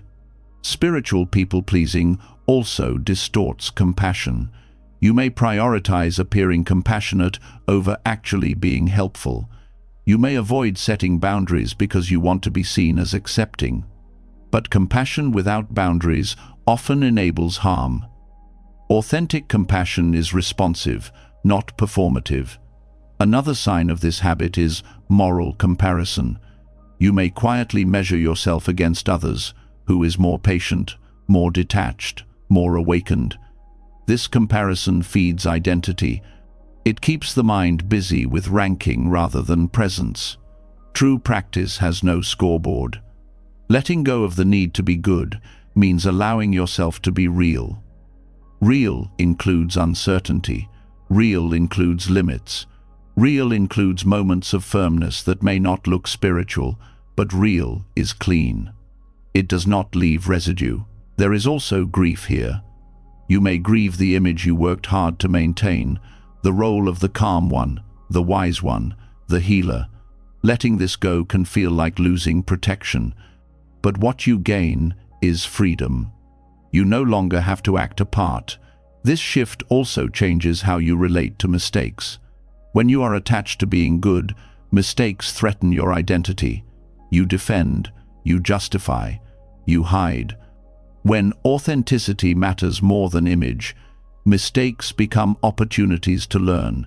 You acknowledge them without collapse.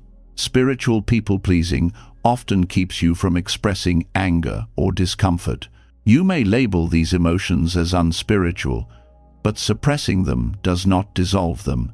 It pushes them underground, where they influence behavior indirectly. Authenticity allows emotions to be felt without acting them out destructively. This does not mean indulging every impulse. It means not pretending they do not exist. Awareness transforms energy. Suppression distorts it. When you stop trying to be good, your actions become simpler. You help when you can. You say no when you can't. You rest without guilt. You speak honestly without cruelty. You stop managing how you are seen. This also affects your relationship with teachers, teachings, and traditions. You stop trying to embody ideals perfectly.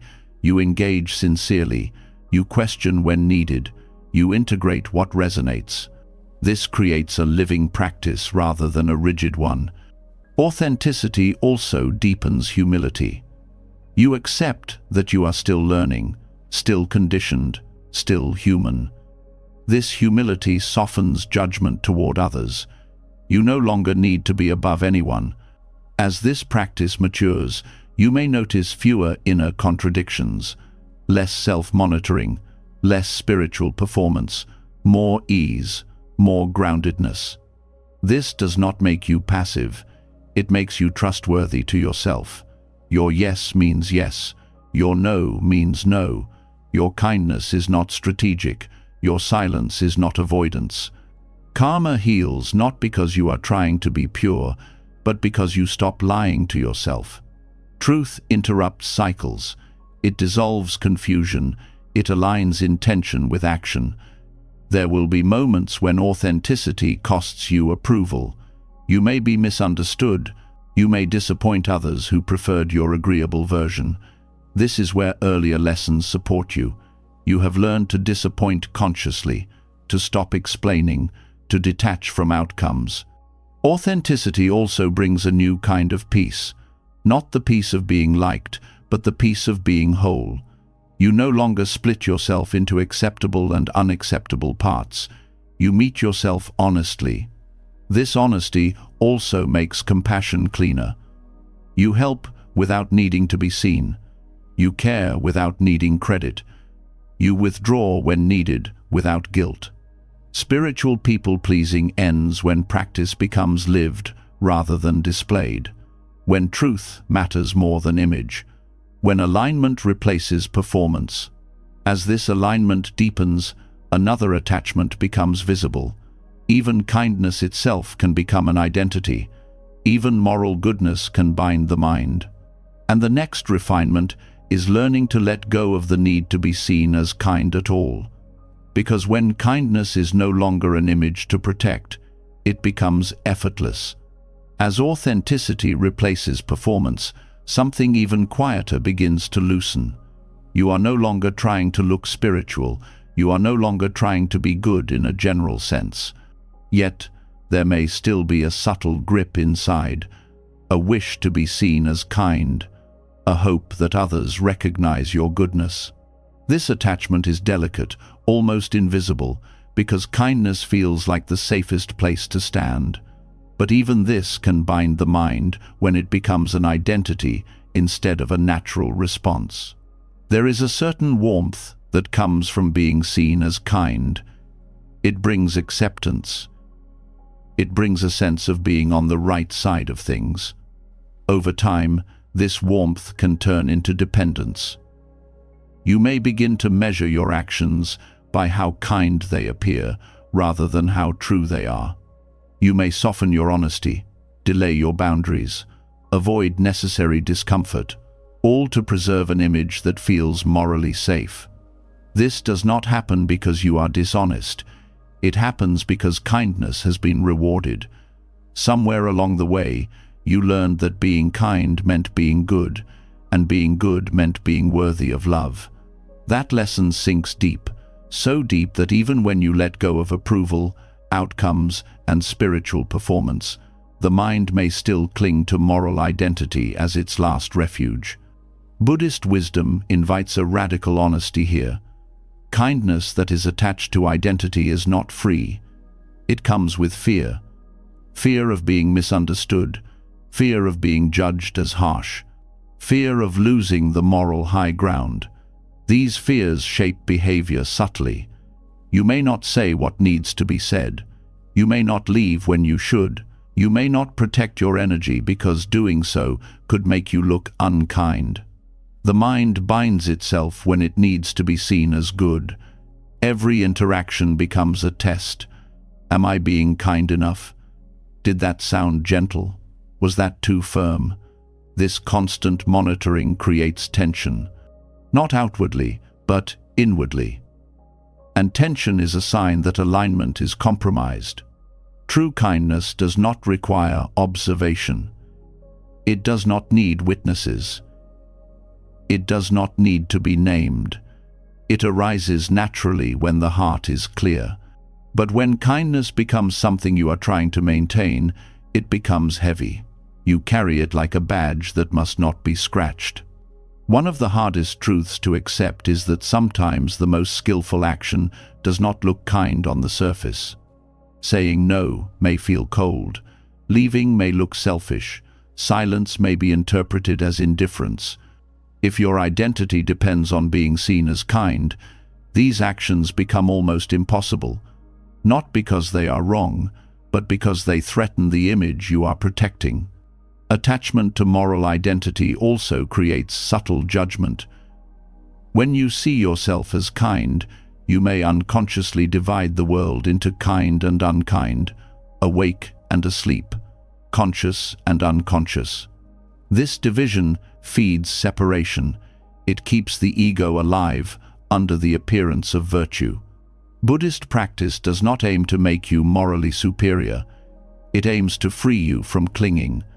When you cling to being kind, you cling to a self-concept.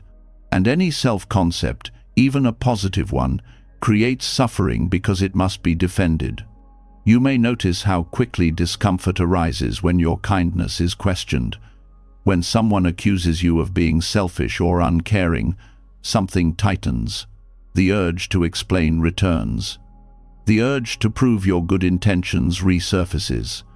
This reaction reveals attachment. If kindness were free, misunderstanding would not shake you so deeply. Letting go of the need to be seen as kind does not make you cruel. It makes you honest. Honesty allows kindness to take many forms. Sometimes that form is warmth. Sometimes it is firmness. Sometimes it is distance. Sometimes it is refusal. There is a difference between kindness and niceness. Kindness seeks well-being. Niceness avoids discomfort.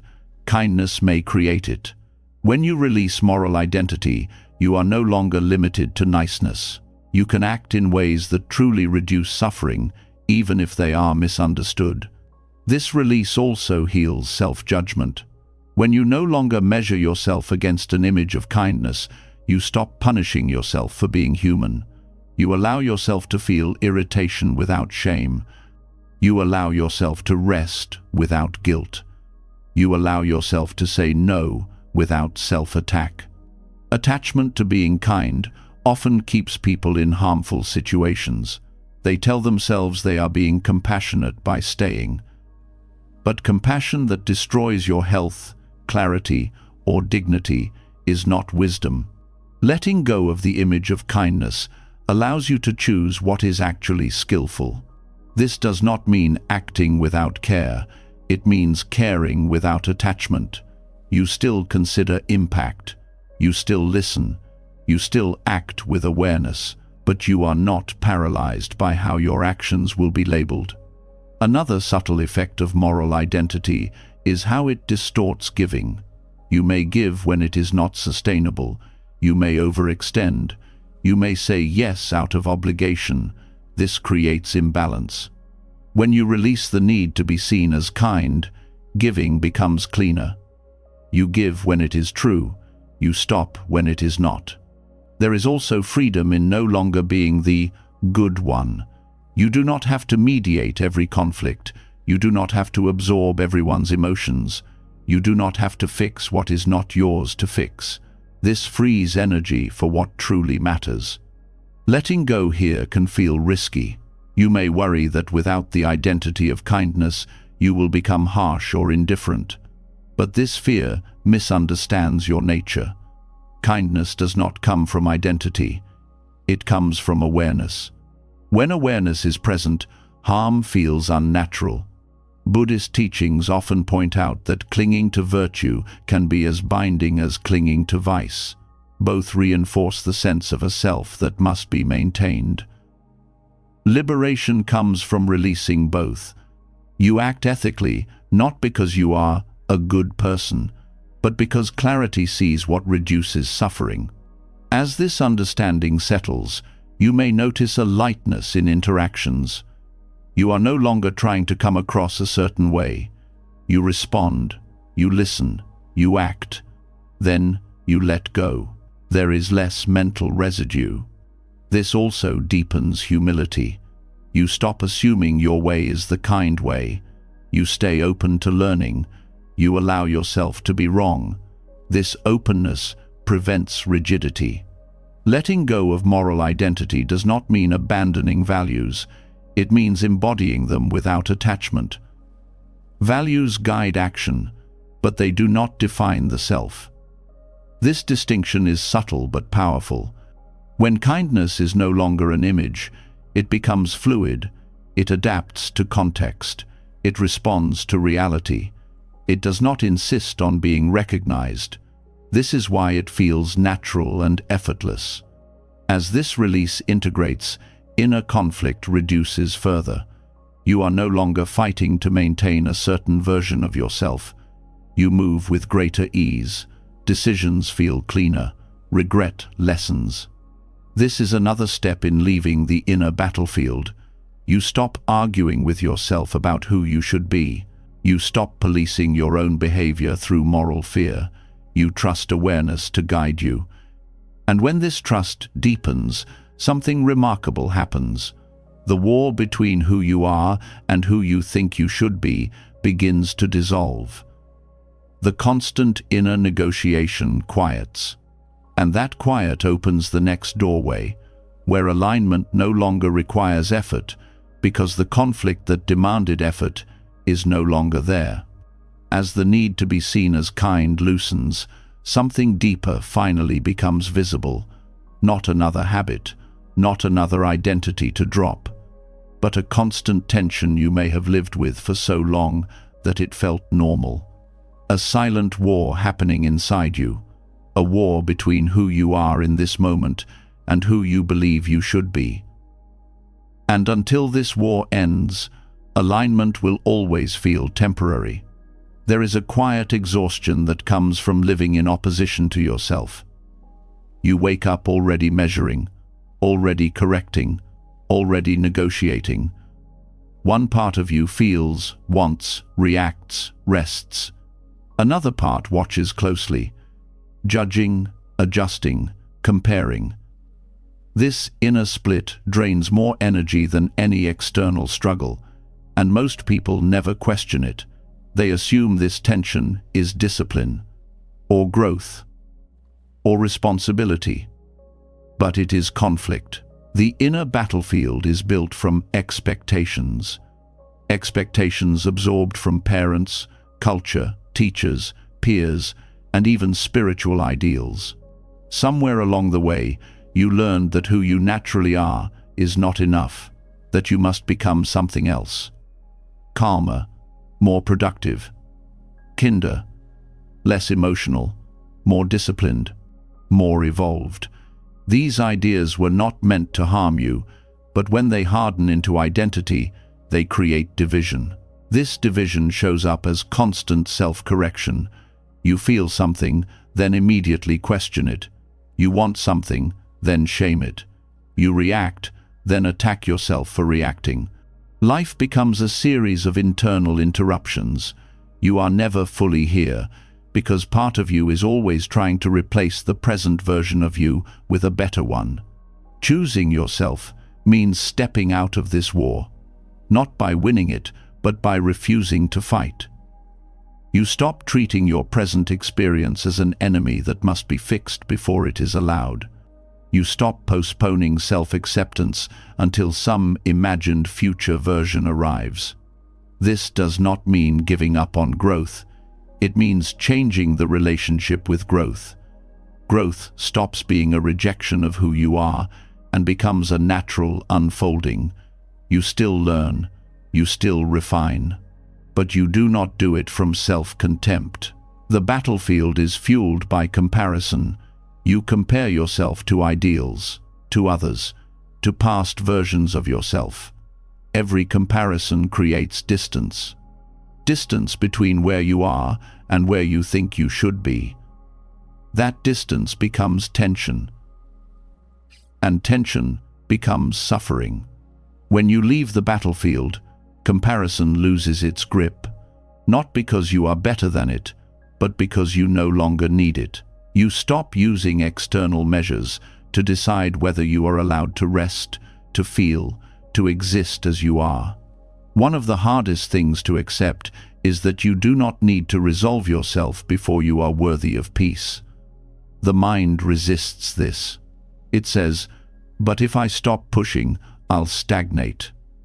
This fear misunderstands how growth works. Growth does not come from pressure. It comes from attention, from curiosity, from presence. The inner war is also maintained by language. The way you talk to yourself matters. I should be better. I shouldn't feel this way. I need to fix myself. These phrases assume a broken self. When you notice them, you are already halfway out of the battlefield.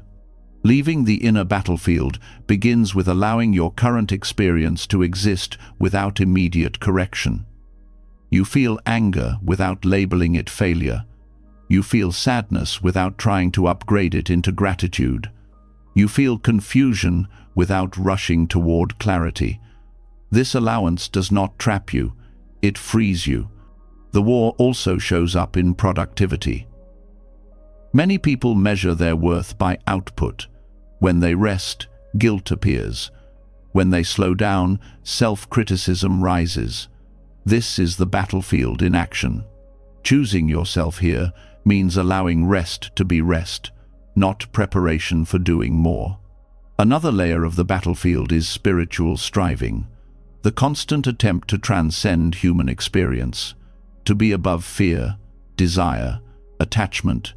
This striving creates a split between the spiritual ideal and the lived reality.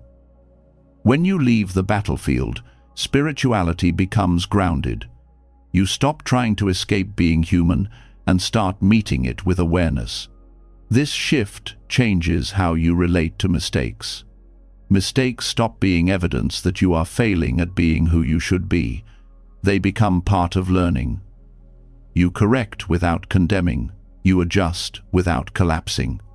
The battlefield also thrives on future projection. You live for the day when you will finally be enough, when you will finally arrive. That day never comes, because the mind always moves the target. Leaving the battlefield means stepping out of this endless postponement. You allow yourself to arrive here. This does not mean settling for less. It means settling into reality. And from reality, effective action becomes possible. You respond to what is actually happening instead of fighting what already is. One of the most healing moments is realizing that you do not need to earn your own acceptance.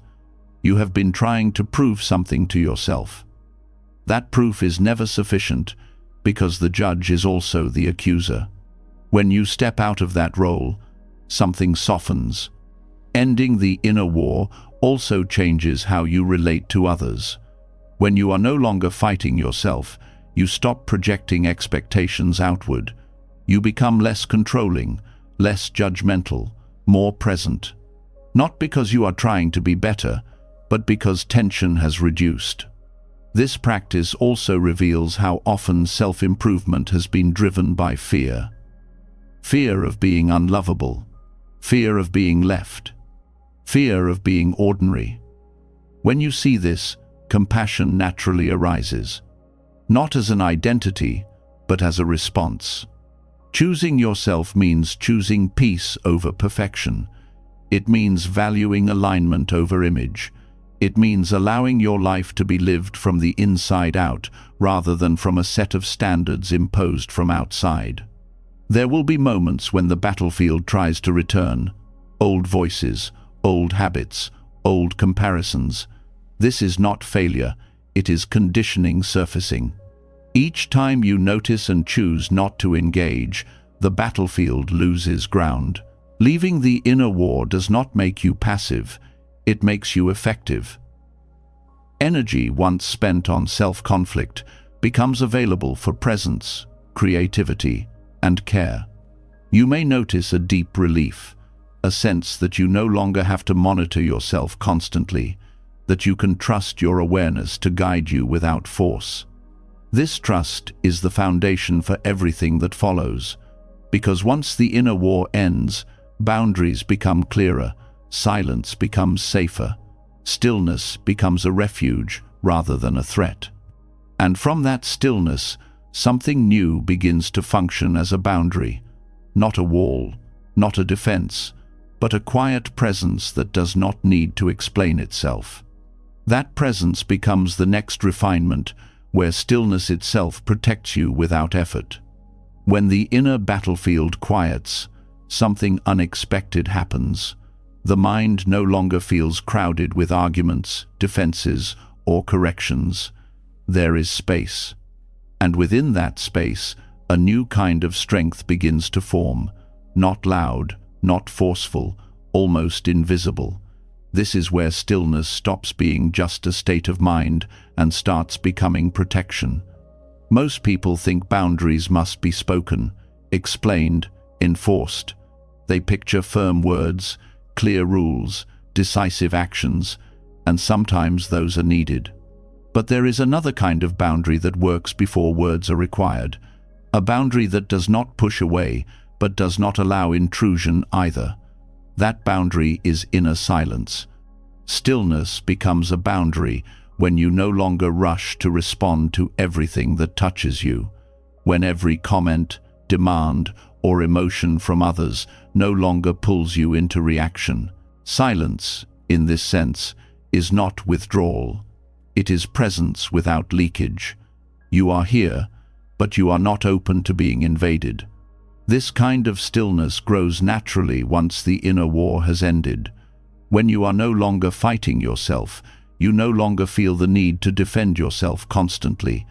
Defense relaxes, and in that relaxation, clarity sharpens. Inner silence is often misunderstood as weakness. People fear that if they do not speak up immediately, they will be overrun. That silence equals agreement. That calm equals submission. But silence that comes from alignment is not passive. It is deliberate.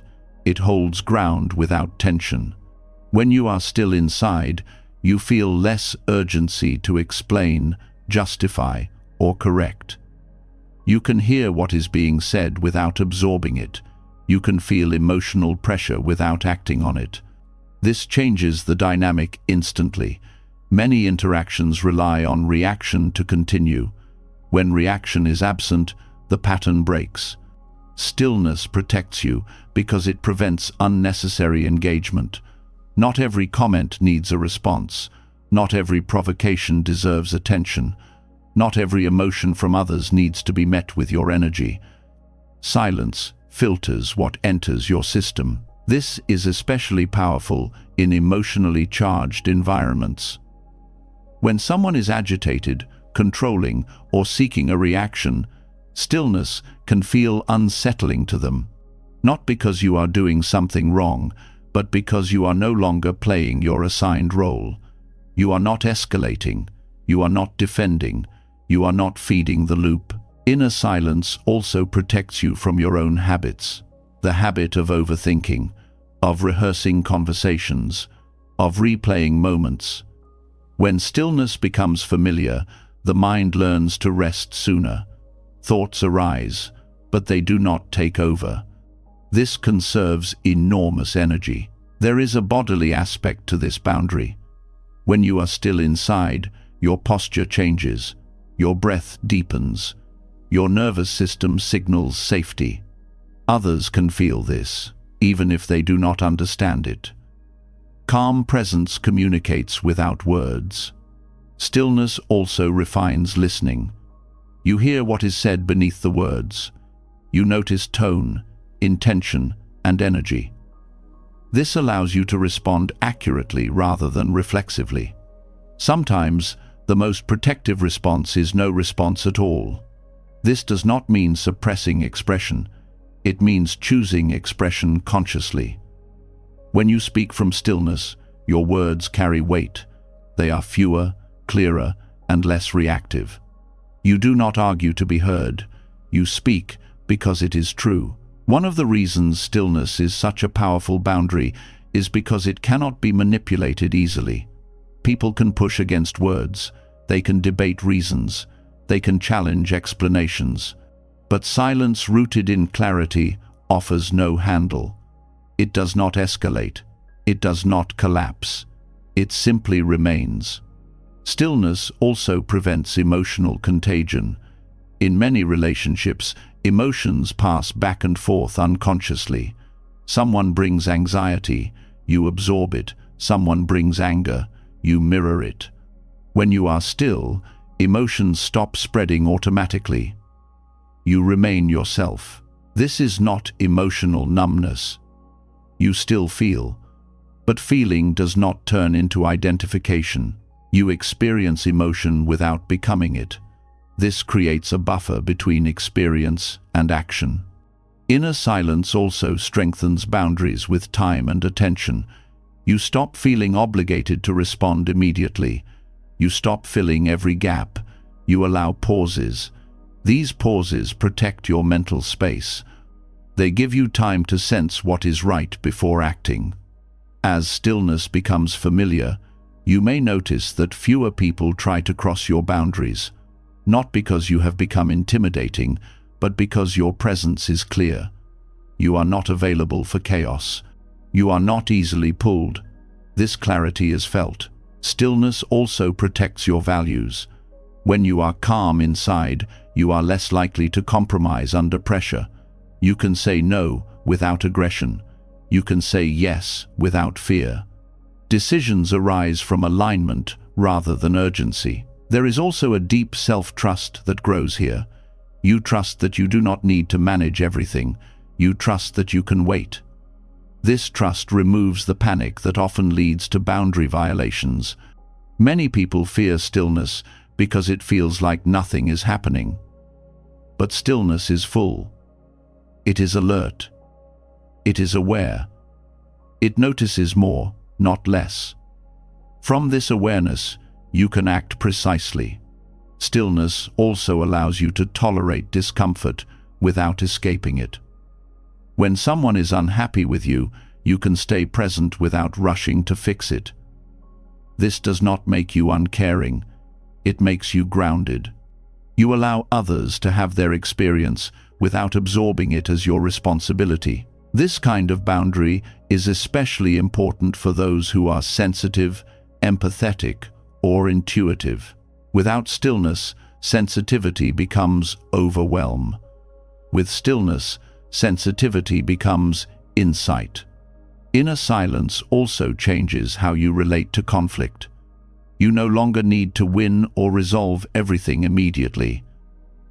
You can let situations unfold. You can disengage when engagement is not skillful. This reduces unnecessary drama. Stillness is also protective because it keeps you connected to your body.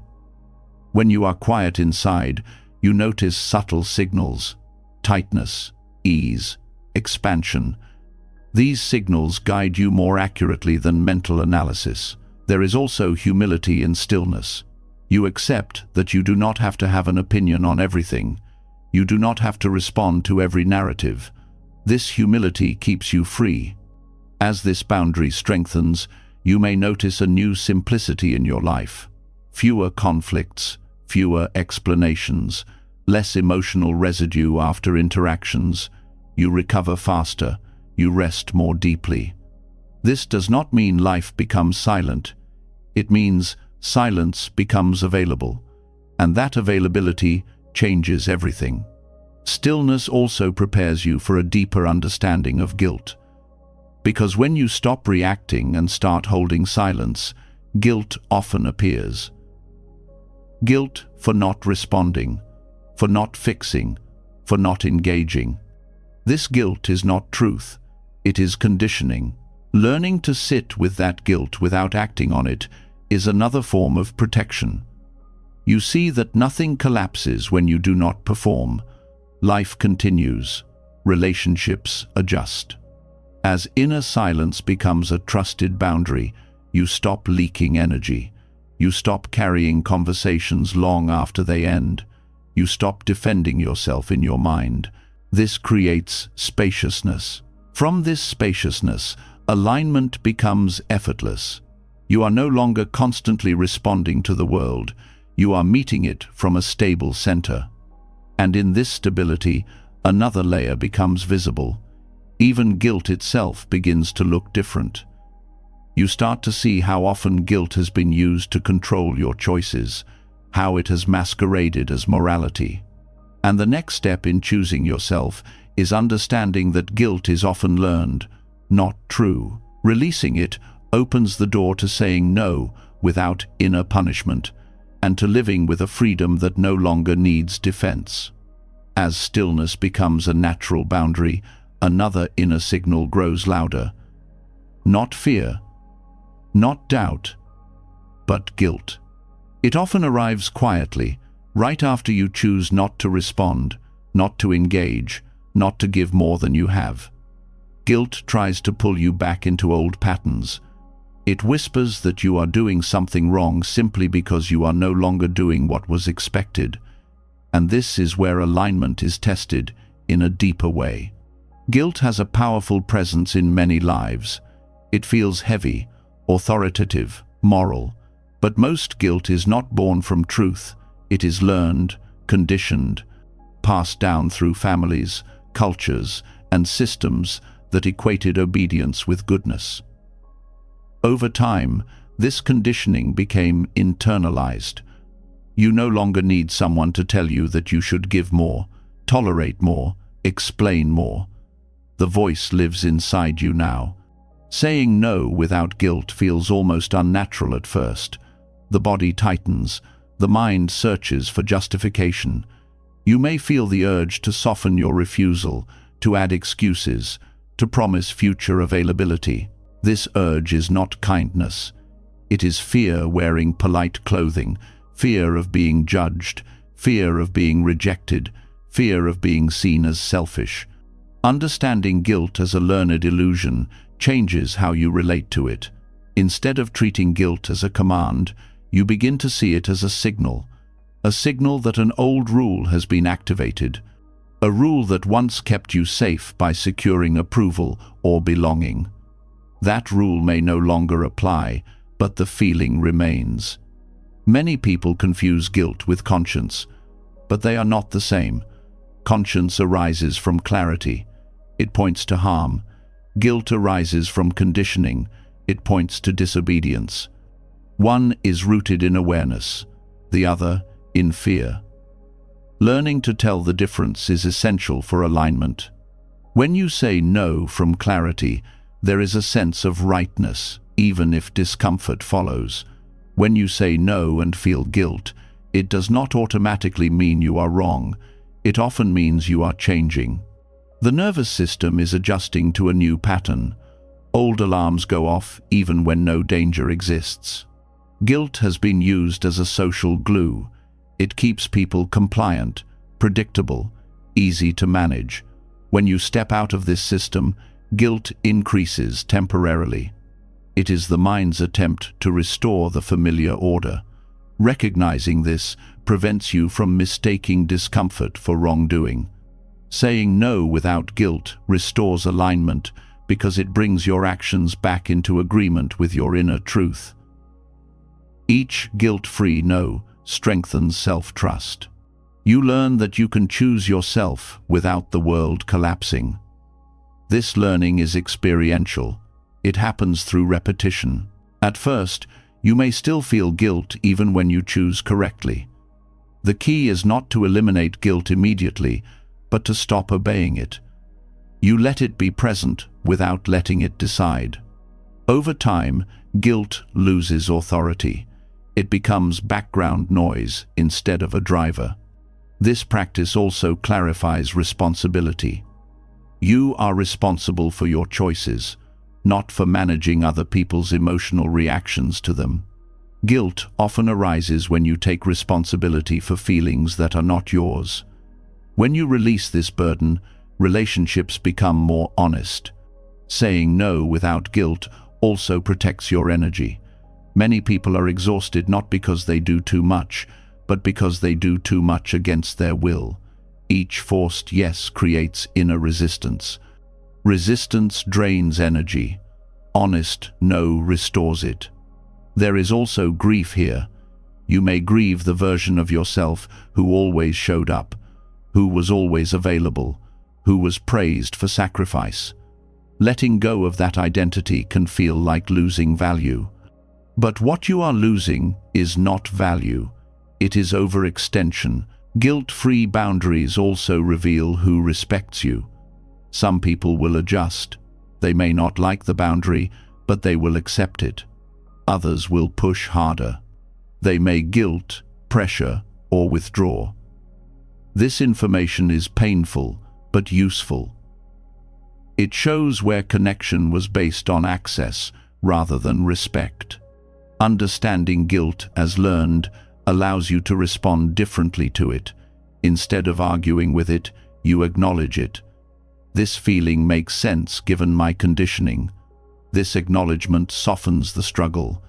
You are no longer fighting guilt or obeying it. You are observing it. This observation also creates choice.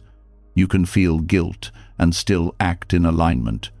This is courage, not the absence of discomfort, but the willingness to stay true while discomfort passes. Saying no without guilt also refines communication. You stop over-explaining. You state your boundary simply. You allow silence to follow. This simplicity reinforces the boundary. It tells others that your no is not an invitation for negotiation. This does not mean becoming rigid. You still listen, you still consider. But the final decision comes from clarity, not from fear of guilt. This distinction changes everything. As guilt loosens its grip, you may notice more ease in your body, less tension, less bracing. You recover faster after interactions. You stop replaying conversations in your mind. This is alignment being felt, not conceptualized. Guilt-free no also deepens compassion. When you stop resenting your own yes, you stop resenting others. Your generosity becomes genuine again. You give when it is true. You stop when it is not. This creates balance. This practice also dismantles the belief that you must earn rest. Rest becomes allowed, not as a reward, but as a need. You stop apologizing for your limits. You honor them. Guilt often disguises itself as humility, but humility does not require self-erasure. True humility recognizes limits. It does not pretend to be endless. Saying no can be an act of humility. As alignment strengthens, you may notice fewer internal arguments. Decisions feel cleaner. You may still feel emotional reactions, but they pass. You trust yourself more. This trust also allows you to walk away from situations without closure. You no longer need everyone to understand or agree. You accept that alignment does not require consensus. The illusion of guilt fades when you see its pattern. It appears when you break a rule you did not consciously choose. When you question the rule, guilt loses meaning. This questioning is not rebellion, it is maturation. You move from obedience to discernment, from external rules to inner guidance. As you continue practicing guilt-free boundaries, life reorganizes. Your time aligns with your values. Your relationships become clearer. Your energy returns. And with this clarity, another attachment becomes visible. The need for closure, the need to explain endings, the need to finish every story neatly. Letting go of guilt prepares you for this next release. Because sometimes the most aligned choice is to walk away without resolution, trusting that not everything needs to be completed in words for it to be complete in truth.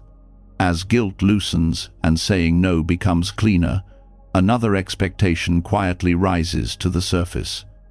The expectation that every ending must be explained, that every separation must be processed together. That peace only comes after everything is understood, agreed upon, and wrapped in the right words. This belief feels reasonable. It feels mature, but it often keeps you tied to what you already know you need to leave. There is a deep discomfort many people feel around unfinished endings, a sense that something is wrong if there is no final conversation, no shared understanding, no mutual acknowledgement. The mind wants symmetry, it wants balance, it wants the story to make sense, and so it reaches backward, even when the body has already moved on. Closure feels like relief because it promises certainty. It promises that once everything is said, the pain will stop.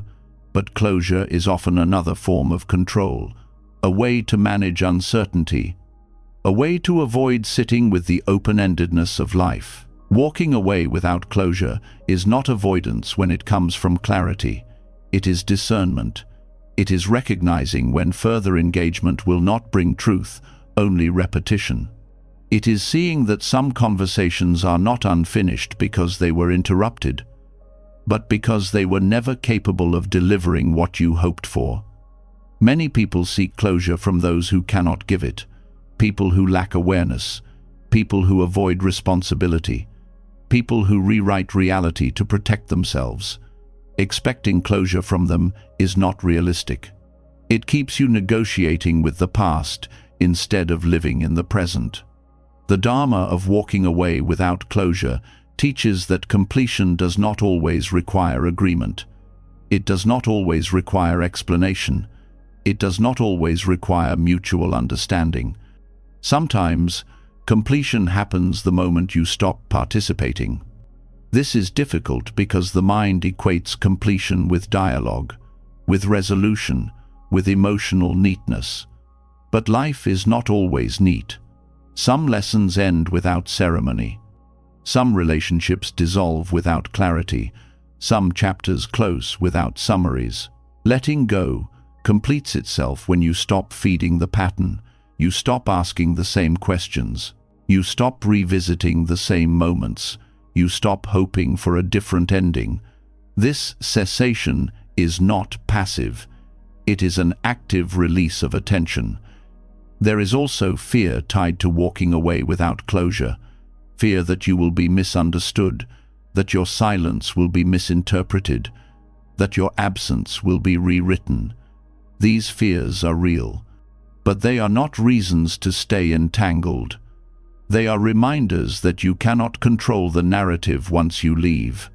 Trying to secure closure often keeps you bound to someone else's capacity. You wait for them to understand, to apologize, to see you. This waiting delays your freedom. When you accept that understanding may never come, something relaxes. You stop postponing peace. Closure is also tied to validation. You may want the other person to acknowledge your pain, to confirm that your experience was real. This desire is human. But when validation does not come, continuing to seek it deepens the wound. Letting go means validating yourself. Walking away without closure does not mean pretending nothing happened. It means accepting that what happened does not need further processing with the person who caused it. You process internally. You integrate privately. This practice also respects timing. Sometimes the other person is not ready. Sometimes they never will be. Forcing closure does not accelerate healing. It often reopens wounds. The body often knows before the mind. You may feel a sense of relief at the thought of leaving, even without answers. That relief is information. It tells you that staying engaged is costing you something. Walking away without closure is especially important in situations where communication has become circular, where the same points are argued again and again, where truth is distorted, where gaslighting occurs. In these cases, seeking closure can become self-harm. The Dharma here is about recognizing when enough has been seen. You do not need to understand everything to let go. You need to trust what you already know.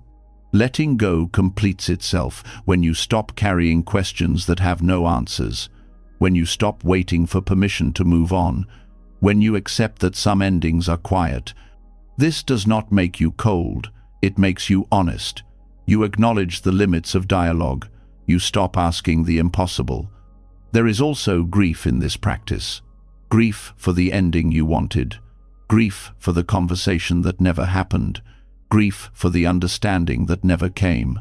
Allowing this grief is part of completion.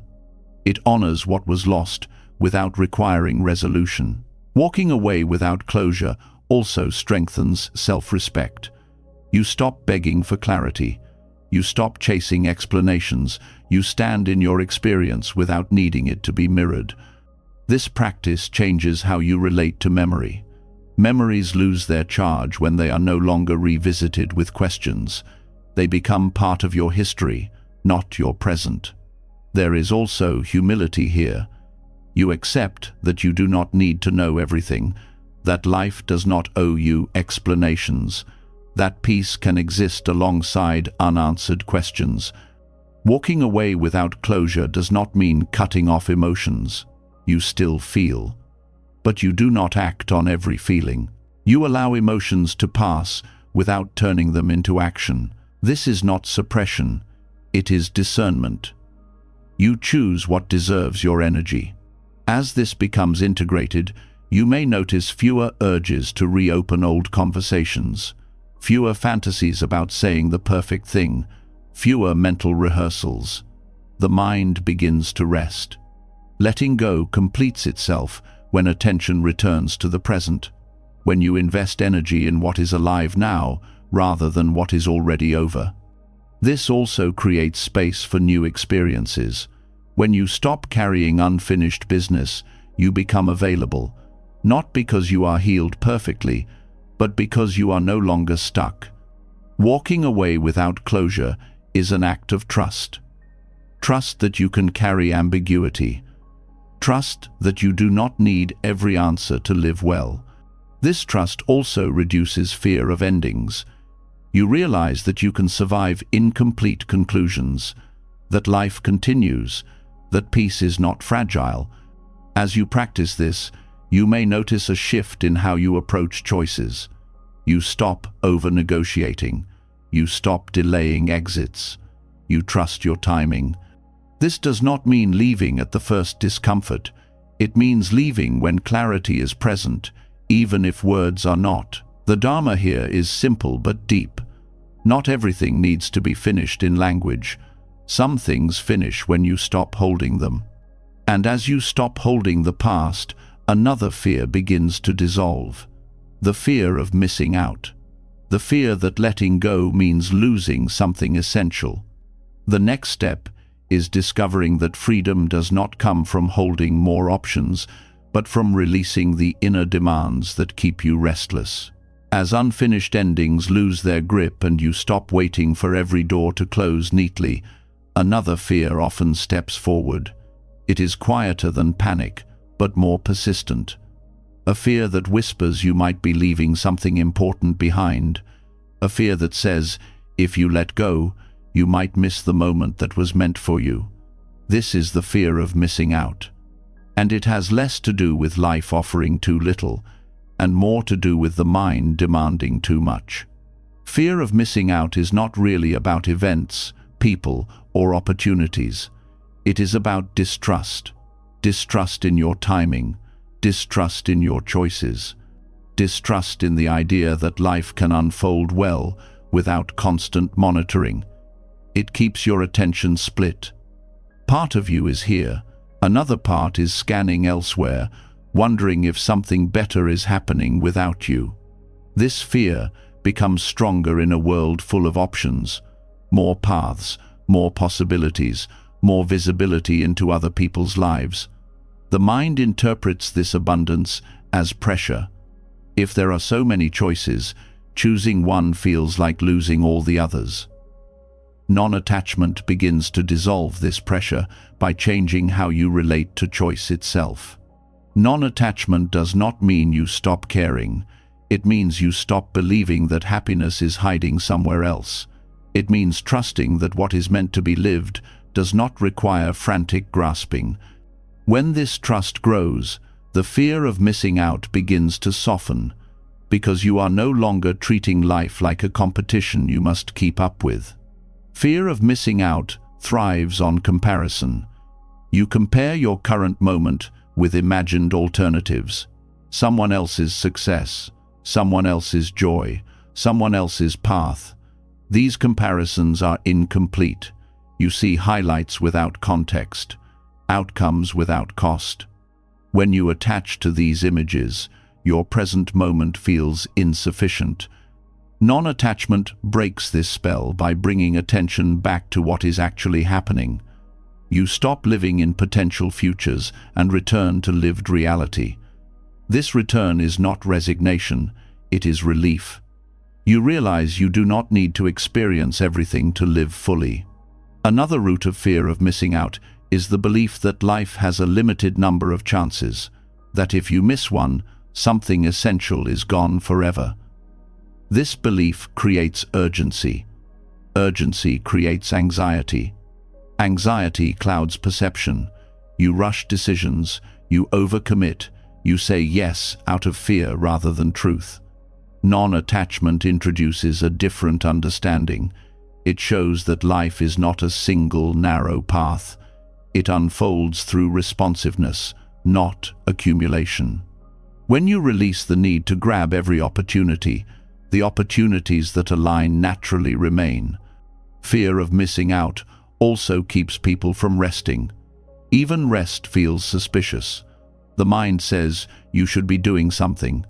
Networking, learning, improving, catching up. Non-attachment allows rest to be complete. You rest without scanning for what you might be missing. This deepens recovery and clarity. There is also a deeper emotional layer here. Fear of missing out is often fear of being left behind, fear of being irrelevant, fear of being forgotten. These fears touch old wounds of exclusion. Non-attachment meets these wounds with presence instead of distraction. You feel them without letting them drive your choices. As non-attachment grows, you begin to see how many of your inner demands are unnecessary. You do not need to attend everything, respond to everything, know everything, be everywhere. Each demand fragments attention. Fewer demands create focus. Focus creates satisfaction. Freedom arises not from more options, but from fewer inner obligations. When you stop demanding that life provide constant stimulation or confirmation, contentment becomes possible. Contentment is not boredom. It is fullness without excess. Non-attachment also changes how you experience desire. Desire no longer feels like lack. It becomes curiosity. You explore what draws you without believing that fulfillment depends on it. You can want something without feeling incomplete without it.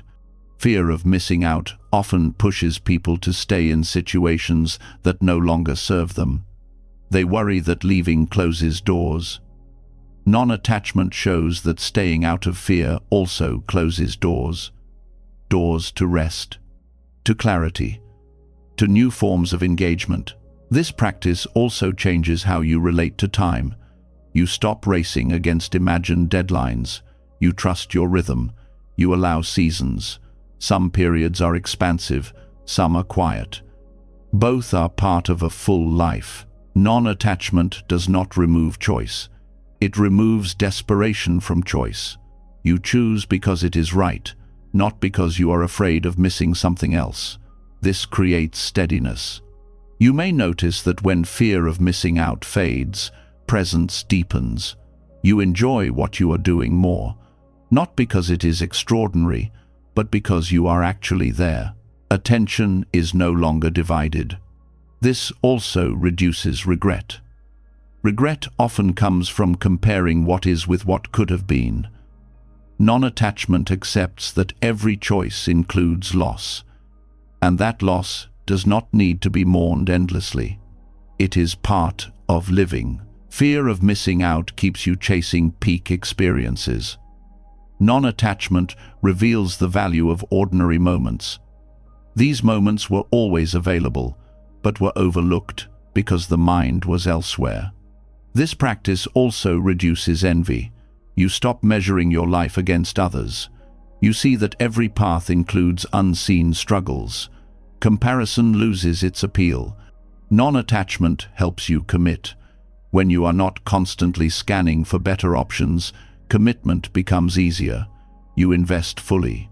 This depth creates meaning that surface-level engagement cannot. Fear of missing out also fuels distraction. Constant checking, switching, consuming. Non-attachment brings simplicity. You do fewer things, but with more presence. This is deeply satisfying. There is also humility here. You accept that you cannot experience everything. That limitation is not a failure, it is human. And within limitation, depth becomes possible. As inner demands fall away, you may notice a quiet joy. Not excitement, but ease. You stop bargaining with the moment. You meet it as it is. Non-attachment also reduces anxiety about the future. You trust that what matters will find you when the conditions are right. You stop forcing. This does not mean passivity. You still act, you still explore, but you are not driven by fear. You are guided by alignment. Fear of missing out dissolves when you stop asking, "What if there's something better?" and start asking, "What is alive here?" That shift returns you to your life. As this freedom stabilizes, another situation arises. Sometimes choosing yourself means standing alone, not because you rejected others, but because your path no longer matches theirs. When no one understands your choice, solitude can feel heavy, and the next step is learning how solitude can become confirmation rather than isolation. As the fear of missing out loosens, a quieter challenge appears. You are no longer pulled in 100 directions. You are clearer, more selective, more honest, and yet something feels exposed. The path you are walking no longer matches the paths around you. Fewer people nod in agreement. Fewer people understand your choices. This is where many turn back. But this is also where choosing yourself becomes real. There is a particular ache that comes from being misunderstood, not argued with, not criticized openly, but quietly not seen. You speak from clarity and receive confusion. You act from truth and meet silence. This can feel like isolation, even when people are physically present. The mind asks an old question again. Am I wrong, or am I just alone? Most people avoid this moment. They adjust themselves slightly to regain resonance. They soften their truth. They re-enter familiar patterns. Not because they are weak, but because belonging is deeply wired into the nervous system. Being understood once meant safety. Being aligned meant survival. When understanding disappears, the body reacts as if something is wrong. But something different is happening now. You are not being rejected for who you are pretending to be. You are being misunderstood for who you actually are. That distinction matters more than it first appears. Choosing yourself when no one understands is not a heroic act. It is a quiet one. It does not feel triumphant. It often feels uncertain. There is no applause, no reassurance. Just a steady sense that turning back would cost you more than moving forward. Solitude begins here, not as absence, but as honesty. You are no longer surrounded by reflections that confirm your choices. You are left with yourself. This can feel unsettling, but it is also revealing. Without external reinforcement, you learn what you actually trust. Isolation says, "I am cut off." Solitude says, "I am standing with myself." The difference is subtle, but profound. Isolation feels like rejection. Solitude feels like alignment without witnesses. This kind of solitude often arises when your values shift, when your pace slows, when your priorities change. Others may not recognize you anymore, not because you disappeared, but because you are no longer operating from shared assumptions. You stop explaining because explanations no longer help. Silence grows. Distance widens. The mind may try to interpret this as failure. It may tell you that you are becoming distant, difficult, or disconnected.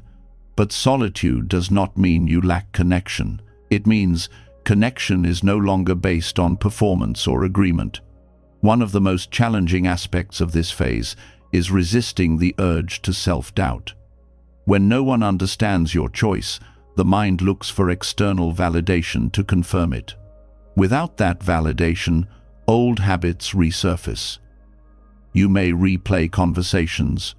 You may question your clarity. This is natural, but it is also where self-trust is tested. Self-trust does not come from certainty. It comes from consistency. You notice that when you act in alignment, even without understanding from others, your body feels calmer, your sleep improves, your thoughts slow. These signals matter more than approval. Solitude becomes confirmation when you notice that peace is present even in the absence of agreement. Not constant peace, not bliss, but a quiet steadiness, a sense that you are not at war with yourself. Many people confuse solitude with loneliness. Loneliness is the pain of wanting connection but feeling cut off. Solitude is the space where you are connected inwardly and not forcing outward resonance. Loneliness seeks escape. Solitude allows listening. In solitude, you begin to hear yourself more clearly. Not the anxious voice, but the grounded one. You notice subtle preferences, honest limits, natural rhythms. These were often drowned out by the noise of consensus. Choosing yourself in this way also reveals how often you relied on being understood to feel real. When understanding disappears, you realize how much of your identity was reflected rather than lived. Solitude strips that away gently, leaving what is actually yours. This does not mean you stop caring about others. It means you stop requiring them to mirror your truth back to you. You let your experience stand on its own. This is maturity, not withdrawal. Solitude also teaches patience. You stop rushing to be seen. You allow time to pass without trying to fill it with explanation. Over time, some people may come to understand, others may not. Both outcomes become acceptable. There is also grief here. Grief for shared language that no longer works, for relationships that once felt easy, for versions of yourself that fit more comfortably into certain spaces. Allowing this grief prevents bitterness. It keeps the heart open without pulling you back into compromise. Choosing yourself when misunderstood also reshapes humility. You stop assuming that your path must make sense to others. You accept that clarity does not require consensus. This humility prevents arrogance. You are not claiming superiority. You are simply honoring alignment. Solitude also refines discernment. You become more selective about where you share your inner world. Not everyone needs access. Not everyone will understand. You stop oversharing in hopes of being validated. You share when there is receptivity. This protects your energy. Being misunderstood repeatedly can be draining if you keep offering explanations. Solitude allows recovery. It lets you conserve emotional resources. Another shift happens here. You begin to see solitude not as a gap to be filled, but as a space to be lived in. You become comfortable being with yourself without distraction. This comfort is rare, and it changes how you approach relationships. When you are at ease in solitude, you stop clinging to connection out of fear. You choose connection out of resonance. This creates healthier relationships, less need, more mutual respect. Solitude also supports creativity. Without constant feedback, ideas develop more honestly. You are not shaping them for acceptance. You let them mature internally before sharing. There is also spiritual depth in solitude. Many insights arise only when the noise of agreement fades. You see patterns more clearly. You sense direction without needing confirmation. This is not isolation. It is attunement. Choosing yourself in this way requires courage, but not dramatic courage. It requires the courage to stay when nothing reassures you, to continue without applause, to trust your internal compass. This does not mean you reject community. It means you no longer use community to avoid yourself. You can be alone without feeling abandoned. You can be with others without losing yourself. Over time, solitude stops feeling heavy. It becomes neutral, then supportive, then even nourishing. You realize you are not alone in it. Many who choose alignment pass through this phase. They simply do not talk about it much. As solitude becomes confirmation rather than isolation, something else becomes clear. Choosing yourself is not about constant self-protection. It is about ending the habit of sacrificing yourself for harmony. That sacrifice, once praised, often hides a deeper violence against the self. And seeing that violence clearly opens the next door, where alignment requires honesty about the cost of self-sacrifice. As solitude becomes steady instead of frightening, a hard truth starts to surface. You begin to see that many of the moments you called love, loyalty, or peace were built on something quieter and more damaging. You did not just bend. You disappeared, not all at once, but slowly. And what once felt noble now reveals a deeper cost. Self-sacrifice is often praised. It is taught early and rewarded often. Be the one who gives. Be the one who understands. Be the one who keeps things together. On the surface, this looks like virtue, but beneath it, something else is happening. Each time you abandon your own truth to preserve harmony, a small act of violence occurs. Not dramatic, not visible, but real. Violence does not always leave bruises. Sometimes it leaves numbness. Sometimes it leaves confusion. Sometimes it leaves a quiet resentment you cannot explain. When you consistently choose peace over truth, your system learns that your needs are negotiable. Over time, this teaches the body that safety comes from self-erasure. The hidden violence of self-sacrifice lies in its invisibility. No one points to it, no one calls it harm. You may even be thanked for it, but your nervous system keeps the score. Each swallowed boundary creates tension. Each unspoken no creates pressure. Each forced yes leaves residue. Harmony achieved through self-abandonment is unstable. It requires constant maintenance. You must keep adjusting, keep anticipating, keep smoothing. This creates hypervigilance. You are always watching the room, tracking moods, preparing to give more. This is not peace. It is survival dressed as kindness. Many people who sacrifice themselves believe they are choosing love, but love that requires you to disappear is not love. It is attachment mixed with fear, fear of conflict, fear of rejection, fear of being seen as difficult. These fears push you to prioritize harmony over honesty. Buddhist wisdom does not celebrate self-sacrifice. It points toward non-harm, and non-harm includes yourself. When you consistently harm yourself to avoid discomfort in others, suffering multiplies. It does not disappear, it simply moves inward. One reason self-sacrifice feels right is because it reduces immediate tension. You say yes, and the conflict stops.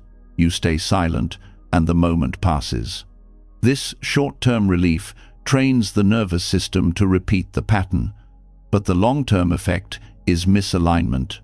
Your inner and outer worlds drift apart. This drift creates exhaustion, not the kind that sleep fixes, the kind that comes from living divided.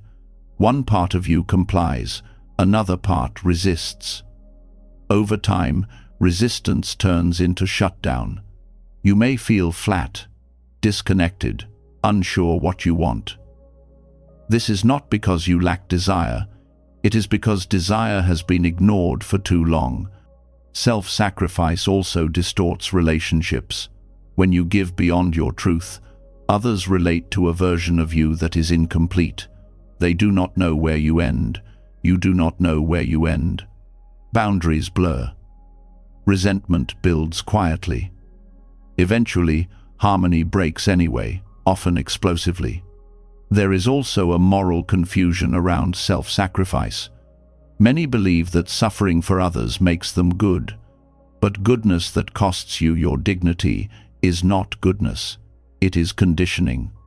You were taught that being easy makes you lovable, that being agreeable keeps you safe. That belief may have protected you once. It may now be harming you. The violence here is not intention. You did not mean to harm yourself. You were trying to survive.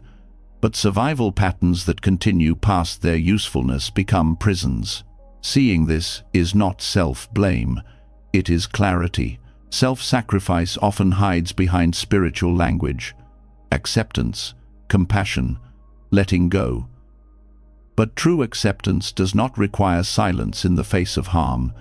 True compassion does not require endless giving. Letting go does not mean letting yourself be diminished. When you abandon yourself repeatedly, your body learns to expect betrayal from the inside. This creates anxiety, depression, chronic stress, not because life is unbearable, but because your inner system does not feel protected by you. Choosing yourself is the end of this violence, not through aggression, but through presence. You begin to notice when you are about to disappear. You feel the contraction. You pause. You choose truth over harmony. This choice can feel terrifying. Self-sacrifice has been your way of staying connected. Without it, you may fear loss, conflict, rejection. These fears are real, but staying in self-erasure costs more than leaving it. Ending self-sacrifice does not mean becoming selfish. It means becoming whole. When you stop abandoning yourself, your actions become cleaner. You give when you want to. You stop when you need to. This creates real harmony, not forced peace. There is also grief in recognizing how often you harmed yourself to keep things smooth. Grief for the times you stayed quiet, for the boundaries you never set, for the energy you lost. Allowing this grief is part of healing. It acknowledges the cost without freezing you in regret. As you stop self-sacrificing, others may react strongly. They were comfortable with your disappearance. Your presence may feel disruptive. This does not mean you are wrong. It means the system is changing. This shift also reveals how much of your identity was built around being needed. When you stop sacrificing, you may feel uncertain about your role. This uncertainty is temporary. It makes space for a more honest sense of self. Non-violence toward yourself requires courage. Not loud courage, but quiet consistency. Each time you choose not to abandon yourself, you rebuild trust internally. Your body learns that you are safe with you. This internal safety changes everything. Decisions become clearer. Boundaries become steadier. You no longer need to justify your existence through giving. You exist because you exist. Self-sacrifice also keeps people trapped in stories. Stories where you are the hero, or the victim, or the strong one. These stories give meaning to suffering. Letting go of self-sacrifice prepares you to let go of these narratives too. Because as long as you are sacrificing yourself, the story must continue. Someone must be saved. Someone must be endured. Someone must be blamed. When you stop sacrificing, the story loses fuel. This is where the next release begins. You start to see how identity itself has been maintained through narrative, through roles of hero, helper, or wounded one. And letting go of these stories becomes necessary for true freedom, because alignment does not come from being someone in a story. It comes from being present without needing a role at all. As the habit of self-sacrifice loosens, another structure quietly begins to wobble. You may not notice it at first because it has lived with you for so long. It has given meaning to pain. It has explained struggle. It has helped you survive.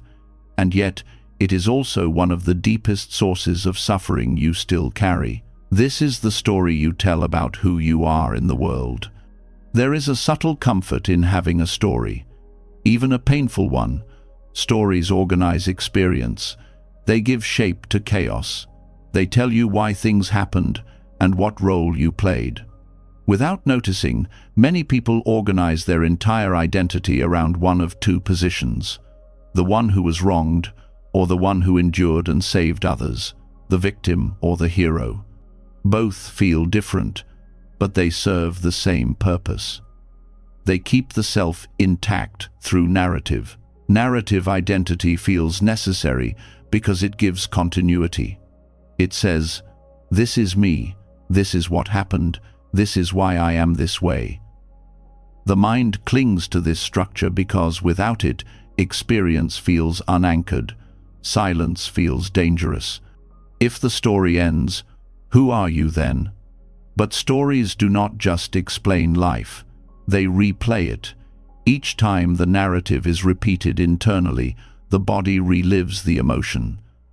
The nervous system does not distinguish between memory and present reality. Pain re-enters, tension tightens, suffering renews itself. The story where you are the victim often carries moral certainty. You were hurt. Something unfair happened. You did not deserve it. These things may be true, but when the identity is built around them, healing stalls. You may move forward in life while still referencing the same internal script. Each new situation gets filtered through the old lens. You remain vigilant, guarded, ready for the next injustice. The story where you are the hero feels more empowering, but it has its own cost. You were the strong one, the responsible one, the one who held everything together. This story gives meaning to endurance. But it also traps you in over-functioning. You feel valuable only when you are carrying something. Rest feels undeserved. Vulnerability feels unsafe. Both stories rely on memory to stay alive. They need repetition, they need explanation, they need retelling, and the mind is very skilled at keeping them going, especially in quiet moments. When the external noise fades, the internal narrator steps forward. Letting go of these stories does not mean denying what happened. It means recognizing that the story is not the event. It is a mental construction layered on top of experience, useful at times, harmful when mistaken for identity. Narrative identity keeps suffering alive because it keeps the past present. It insists that the meaning of what happened must be preserved. It tells you that letting go would erase truth, invalidate pain, or dishonor survival. But this is another misunderstanding. Truth does not require repetition. Survival does not require storytelling forever. Silence is threatening to narrative identity because silence does not reinforce roles. In silence, there is no hero, no victim, no explanation. There is just experience, sensation, breath, presence. And in that presence, suffering loses structure. This is why many people avoid silence. Not external silence, but inner silence. The kind where you stop narrating your life, stop interpreting every feeling, stop positioning yourself inside a story. When the narration stops, something unfamiliar appears. Space. At first, this space can feel empty, disorienting. Without the story, you may not know how to relate to yourself. This is normal. The mind has been leaning on narrative for stability. Removing it creates wobble. But this wobble is not collapse, it is recalibration.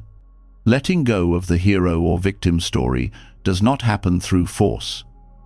You do not argue with the narrative, you simply stop feeding it. When the story arises, you notice it as a thought, not a truth. You return attention to the present moment, again and again. Over time, the story weakens, not because it is disproven, but because it is no longer necessary. You no longer need it to explain your worth or justify your boundaries. You no longer need it to make sense of every feeling. This shift also changes how you relate to others. When you drop the victim story, you stop unconsciously looking for confirmation that the world is against you. When you drop the hero story, you stop positioning yourself as the fixer or the strong one. Relationships become more equal, less charged. There is also grief here, grief for the identity you carried, for the meaning you extracted from pain, for the role that once helped you survive. Allowing this grief honors the past without chaining you to it. Narrative identity often disguises itself as self-understanding. You may think that repeating the story is insight, but insight that does not release suffering is incomplete. True understanding creates spaciousness. It reduces identification. It does not tighten it. Silence ends the story, not by erasing memory, but by ending obsession. Memory becomes memory, not identity. Experience becomes something that happened, not something you are. This silence is not blank, it is alive. It contains sensation, awareness, and choice. In silence, you respond to what is happening now instead of reacting from what happened then. Letting go of narrative also reduces blame. When there is no story to defend, you no longer need someone to be wrong. You no longer need yourself to be exceptional or wounded. You see causes and conditions instead of villains and heroes. This does not mean excusing harm. It means not building your selfhood around it. You can hold boundaries without carrying a narrative. You can remember without reliving. Narrative identity also limits possibility. When you believe, "This is who I am because this happened," growth becomes constrained. Silence reopens possibility. Without a script, you can respond freshly. There is humility in this release. You accept that life does not need to make sense in story form to be lived well. You accept that you are not the center of every unfolding. This humility brings relief. As the story loosens, mental noise decreases. You stop rehearsing explanations. You stop justifying your feelings. You stop arguing internally. Energy returns. This energy does not rush outward. It settles. You become more present, less defensive, less reactive. You listen more. You speak more simply. The end of narrative does not mean the end of meaning. It means meaning becomes immediate rather than conceptual. You find meaning in being present, not in interpreting yourself endlessly. When silence becomes familiar, suffering loses its stage. It has nothing to perform on. Pain may still arise, but it passes. It does not need a role. This is one of the deepest forms of freedom. You stop being someone in a story and start being awareness, experiencing life. This awareness is not dramatic. It is ordinary, and it is enough. As this silence stabilizes, something else becomes clear. When you are no longer narrating, you no longer need to persuade. You no longer need to be seen a certain way. External approval begins to lose relevance. And when approval no longer governs your choices, a new kind of peace appears, one that does not require explanation, defense, or validation. As the old story loses its voice, something feels almost unsettling at first. There is less to defend, less to explain, less to replay. And in that quiet, you start to notice a new kind of stability. It doesn't come from winning arguments or being understood. It comes from standing in awareness so fully that persuasion starts to feel unnecessary. This is where the hunger for approval begins to fade, not because you forced it to, but because it no longer fits the person you are becoming. There is a specific ache that approval once covered up, a small emptiness you tried to fill with being liked, being chosen, being seen as good, being seen as right. Even when you stopped chasing outcomes, even when you stopped performing spiritually, approval could still sneak in as the final question. Do they agree with me now? But when narrative identity quiets down, you begin to see how exhausting that question has been. You were living as if your piece needed a signature from someone else. Here is the emotional truth most people avoid. Seeking approval is not just wanting to be liked. It is wanting to feel safe. It is wanting relief from the fear of being alone in your choices. It is wanting someone to say, yes, you are allowed. And the reason this is so powerful is because the mind is trained to treat social acceptance as survival. Even if your life is stable, your nervous system may still act like rejection is danger. Inner alignment changes this from the inside out. When you are aligned, you don't need permission to be real. You don't need applause to trust your own experience. You don't need agreement to feel steady. You may still prefer harmony, but you stop bargaining for it. The need to persuade begins to fall away because you are no longer trying to secure your identity through other people's eyes. Persuasion is often a hidden form of fear. It is the attempt to control how you are seen so you don't feel the pain of misunderstanding.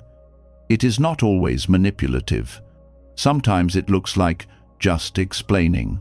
Sometimes it looks like making sure they understand.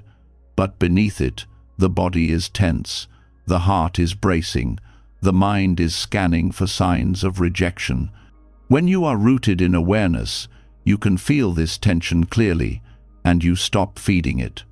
This is where peace replaces persuasion. Peace does not argue for itself. It does not chase. It does not perform. It stands. And because it stands, it becomes visible. Not as an image, but as an energy. People can sense when someone is not seeking their approval. It changes the entire dynamic. Conversations become simpler because you are not trying to win a position. You are simply speaking from what is true. Inner alignment does not mean you never care what people think. It means what people think is no longer the foundation of your self-respect. You still listen. You still consider feedback. You still reflect. But you do not collapse when someone disagrees. Disagreement becomes part of life, not a threat to your worth. A strong sign you are becoming aligned is how quickly you recover from being misunderstood. In the past, misunderstanding might have haunted you for hours. You replayed the conversation. You wrote speeches in your head. You tried to fix the story. Now, you still feel the sting, but it passes faster. Not because you are cold, but because you are no longer hooked into proving yourself. Being rooted in awareness means you notice your own internal movements as they happen. You notice the urge to defend. You notice the impulse to explain. You notice the small panic that says, "Correct this now." And instead of obeying it, you pause. You let the urge rise and fall like a wave. This is the practice. You don't need to fight the urge. You just don't build a life around it. What makes approval irrelevant is not arrogance, it is wholeness. Arrogance says, "I don't need anyone." Wholeness says, "I can be with people without needing them to confirm me." That difference matters. One isolates, the other frees. When inner alignment grows, you stop trying to be seen as a certain type of person. You stop curating your tone so nobody feels uncomfortable. You stop shaping your truth into something easier to accept. You still speak with care, but you don't dilute yourself. This is where the nervous system begins to relax in a deeper way. Because the body senses when you are being real, and it also senses when you are performing. External approval becomes less relevant because you begin to value inner congruence more than social comfort. Congruence means your actions match your truth. Not your mood, not your fear, not your image, but your truth. When you live this way, you start to feel clean inside. Less residue, less regret, less inner noise. That clean feeling becomes more satisfying than praise. This also changes the kind of relationships you attract and maintain. When you are approval-seeking, you often bond through performance. You give what people want, you mirror, you accommodate. You become easy.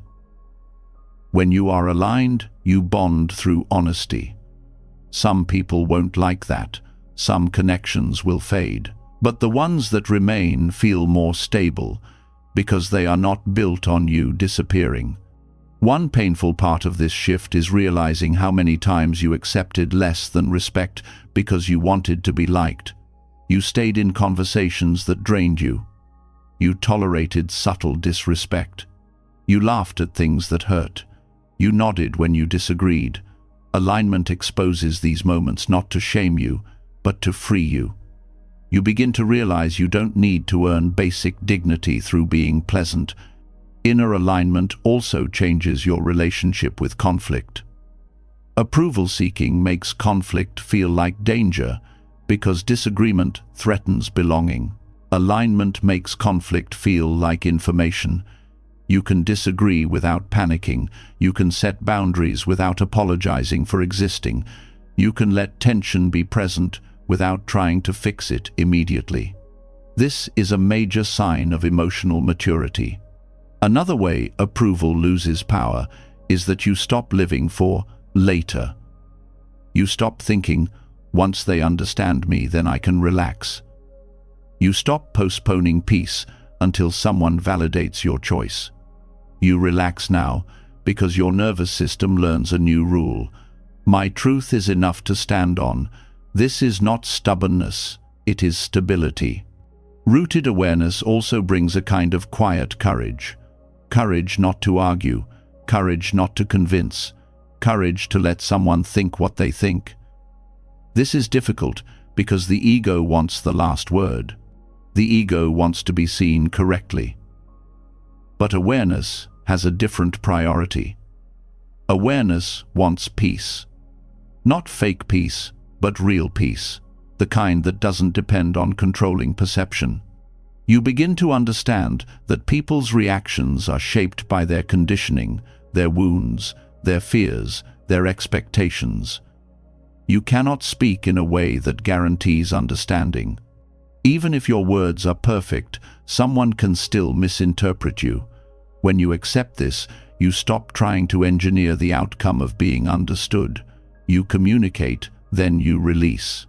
This is where inner alignment becomes a kind of freedom that feels almost unfair.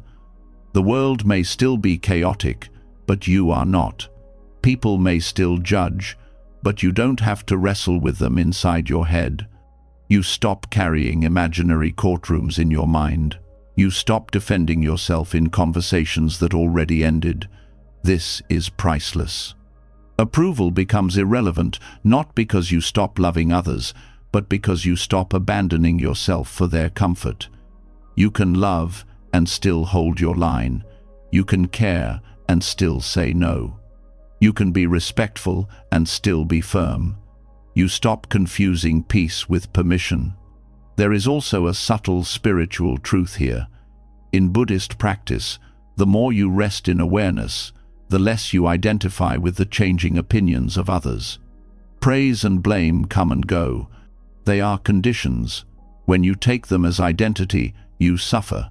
When you see them as passing phenomena, you remain free. This doesn't make you insensitive. It makes you unhooked. And being unhooked allows you to act more ethically, because when you're not chasing approval, you stop doing good things for credit. You help without needing recognition. You apologize without needing to be seen as humble. You set boundaries without needing to be seen as strong. Action becomes clean when it is not bargaining for an identity. This is also where you begin to experience a different kind of respect from others. Not always. Some people will dislike your stability because it means they can't control you with guilt or praise. But many will feel safer around you because you are not needy for their validation. You are not trying to pull agreement from them. You are simply present. If you want to know whether you are rooted in awareness, look at how you handle being disliked. Not hated, just mildly disliked. Look at how you handle being left on red. Look at how you handle not being invited. In the old pattern, these things might have triggered a spiral. In the new pattern, you may still feel the sting, but you don't turn it into a story. You don't chase. You don't perform. You return to yourself. The final shift is this. You stop treating external approval as a mirror that tells you who you are. You become your own mirror through awareness. You see your intentions. You see your actions. You see where you were skillful and where you were not. You adjust without self-hatred. You learn without needing praise. This is inner authority, quiet, stable, and free. And once peace replaces persuasion, life starts to simplify in a surprising way. You stop wanting so much from every moment, every person, every outcome. The craving to be confirmed fades. The demand to be understood softens. You are not shrinking your life. You are reducing the inner pressure that made life feel heavy. From here, the path naturally turns toward an even simpler freedom, wanting less, not from life itself, but from your mind's endless demands. Because the more inner demands you drop, the more alignment becomes effortless, like breathing. When you stop persuading, something inside you stops straining. You no longer need the world to agree with you in order to breathe. And once that pressure drops, you start to notice something else that has been quietly exhausting you for years. Not people, not problems, but the endless wanting. The constant inner pull toward more.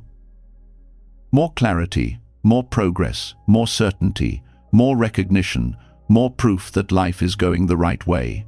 This is where the next kind of alignment begins, not through gaining, but through subtracting. There's a feeling that shows up when you finally get what you wanted, and it doesn't last. A promotion, a message, a compliment, a new plan, a new relationship, a new beginning. For a moment, the mind relaxes. Then it starts again. It looks for the next thing, not because you are ungrateful, but because craving doesn't want satisfaction. It wants motion. It wants the chase. It wants the promise that later will feel better than now. And as long as the mind keeps making that promise, the present moment keeps feeling like a waiting room. Wanting less from life doesn't mean wanting nothing. It means you stop demanding that life constantly reward you with a certain feeling. You stop expecting every day to prove your worth. You stop treating comfort as the only sign that you're on the right path. This is radical because it goes against how the mind has been trained. The mind was taught to measure life by outcomes and emotions. Buddhist wisdom points to a quieter measure, inner freedom. Craving is not always obvious. Sometimes it looks like ambition. Sometimes it looks like self-improvement. Sometimes it looks like, I just want to be the best version of myself. But if you look closely, craving has a flavor. It feels tight. It feels urgent. It feels like you can't fully settle until something changes. It turns your attention into a hungry hand, and that hungry hand touches everything you do. Even rest becomes a tool. Even meditation becomes a project. Even love becomes a demand. Reducing inner craving doesn't require you to move to a mountain. It requires you to notice how often your mind says, "This moment is not enough." That sentence is the root of so much suffering. Not because the moment is always perfect, but because the refusal to be here multiplies pain. You can have a hard day and still be present. You can feel grief and still be here. You can face uncertainty and still be here. But when you add the belief that you shouldn't be here, you create a second layer of suffering that is optional. When you want less, you stop stacking layers. You experience life more directly. You don't need to make the moment into a problem that must be solved before you're allowed to be okay. This is where reality begins to reorganize without effort, not because the world changes instantly, but because your relationship to it changes. You stop pulling life through the filter of constant demand, and suddenly life feels lighter without becoming smaller. Craving is exhausting because it creates a mental debt.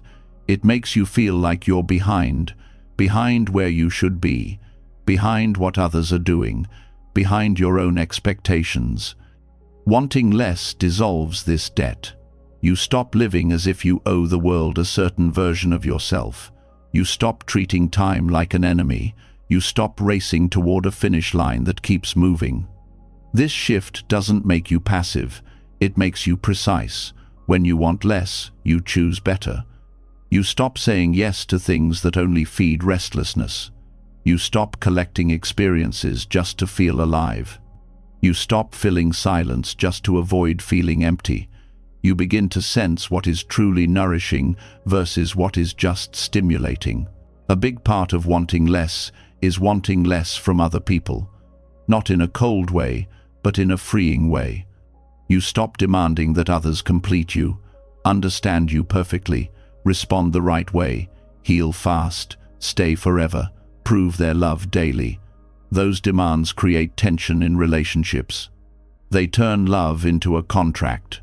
When you want less from people, you give relationships room to breathe. You stop gripping. You stop chasing. You stop testing. You become easier to be around because you are no longer trying to extract something from every interaction. This doesn't mean you accept disrespect. It means you stop trying to squeeze security out of what cannot provide it. If someone cannot show up, wanting more from them won't change that. It will only keep you in pain. Wanting less is not settling. It is seeing clearly and refusing to suffer unnecessarily. Wanting less also means wanting less certainty. This one is deep. The mind often says, "Once I know what will happen, then I can relax." But life doesn't work that way. Certainty is rare. Change is constant. When you demand certainty, you fight reality. When you loosen that demand, you regain your breath. You start living with flexibility instead of control. You make plans, but you don't worship them. You take steps, but you don't insist they must guarantee safety. In Buddhist terms, craving is tied to clinging. Clinging to pleasure, clinging to identity, clinging to outcomes, clinging to being right, clinging to being seen. When you reduce craving, clinging weakens. And when clinging weakens, fear weakens too. Because fear is often the shadow of attachment. You fear losing what you cling to. You fear not getting what you crave. You fear being without the thing you believe you need. Wanting less is like removing fuel from a fire. The fire doesn't have to be fought. It simply has less to burn. This is why simplicity feels like peace. Peace is not the absence of problems. It is the absence of unnecessary grasping. When you want less, your mind stops yanking you out of the present moment. It stops bargaining with life. It stops negotiating with every breath. The nervous system begins to settle because it is no longer being whipped forward by desire and backward by fear. Wanting less also cleans up decision-making. Many decisions feel heavy because they are loaded with craving. You want the perfect choice, the choice that guarantees happiness, the choice that avoids regret. But life doesn't offer that. There is no path without loss. When you want less, you stop demanding perfection from your choices. You choose based on values, timing, and reality. Then you let go. This is lighter. This is sane. This shift also changes how you handle discomfort. Craving often makes discomfort feel unacceptable. It says, "This shouldn't be happening." But the fight is gone. And when the fight is gone, you have more energy to respond wisely. A surprising thing happens when you reduce craving. You start noticing how much you already have, not as a forced gratitude exercise, but as a natural perception. The mind becomes less hungry, so it can finally taste what is present. A quiet morning, a stable breath, a simple meal, a conversation that is honest.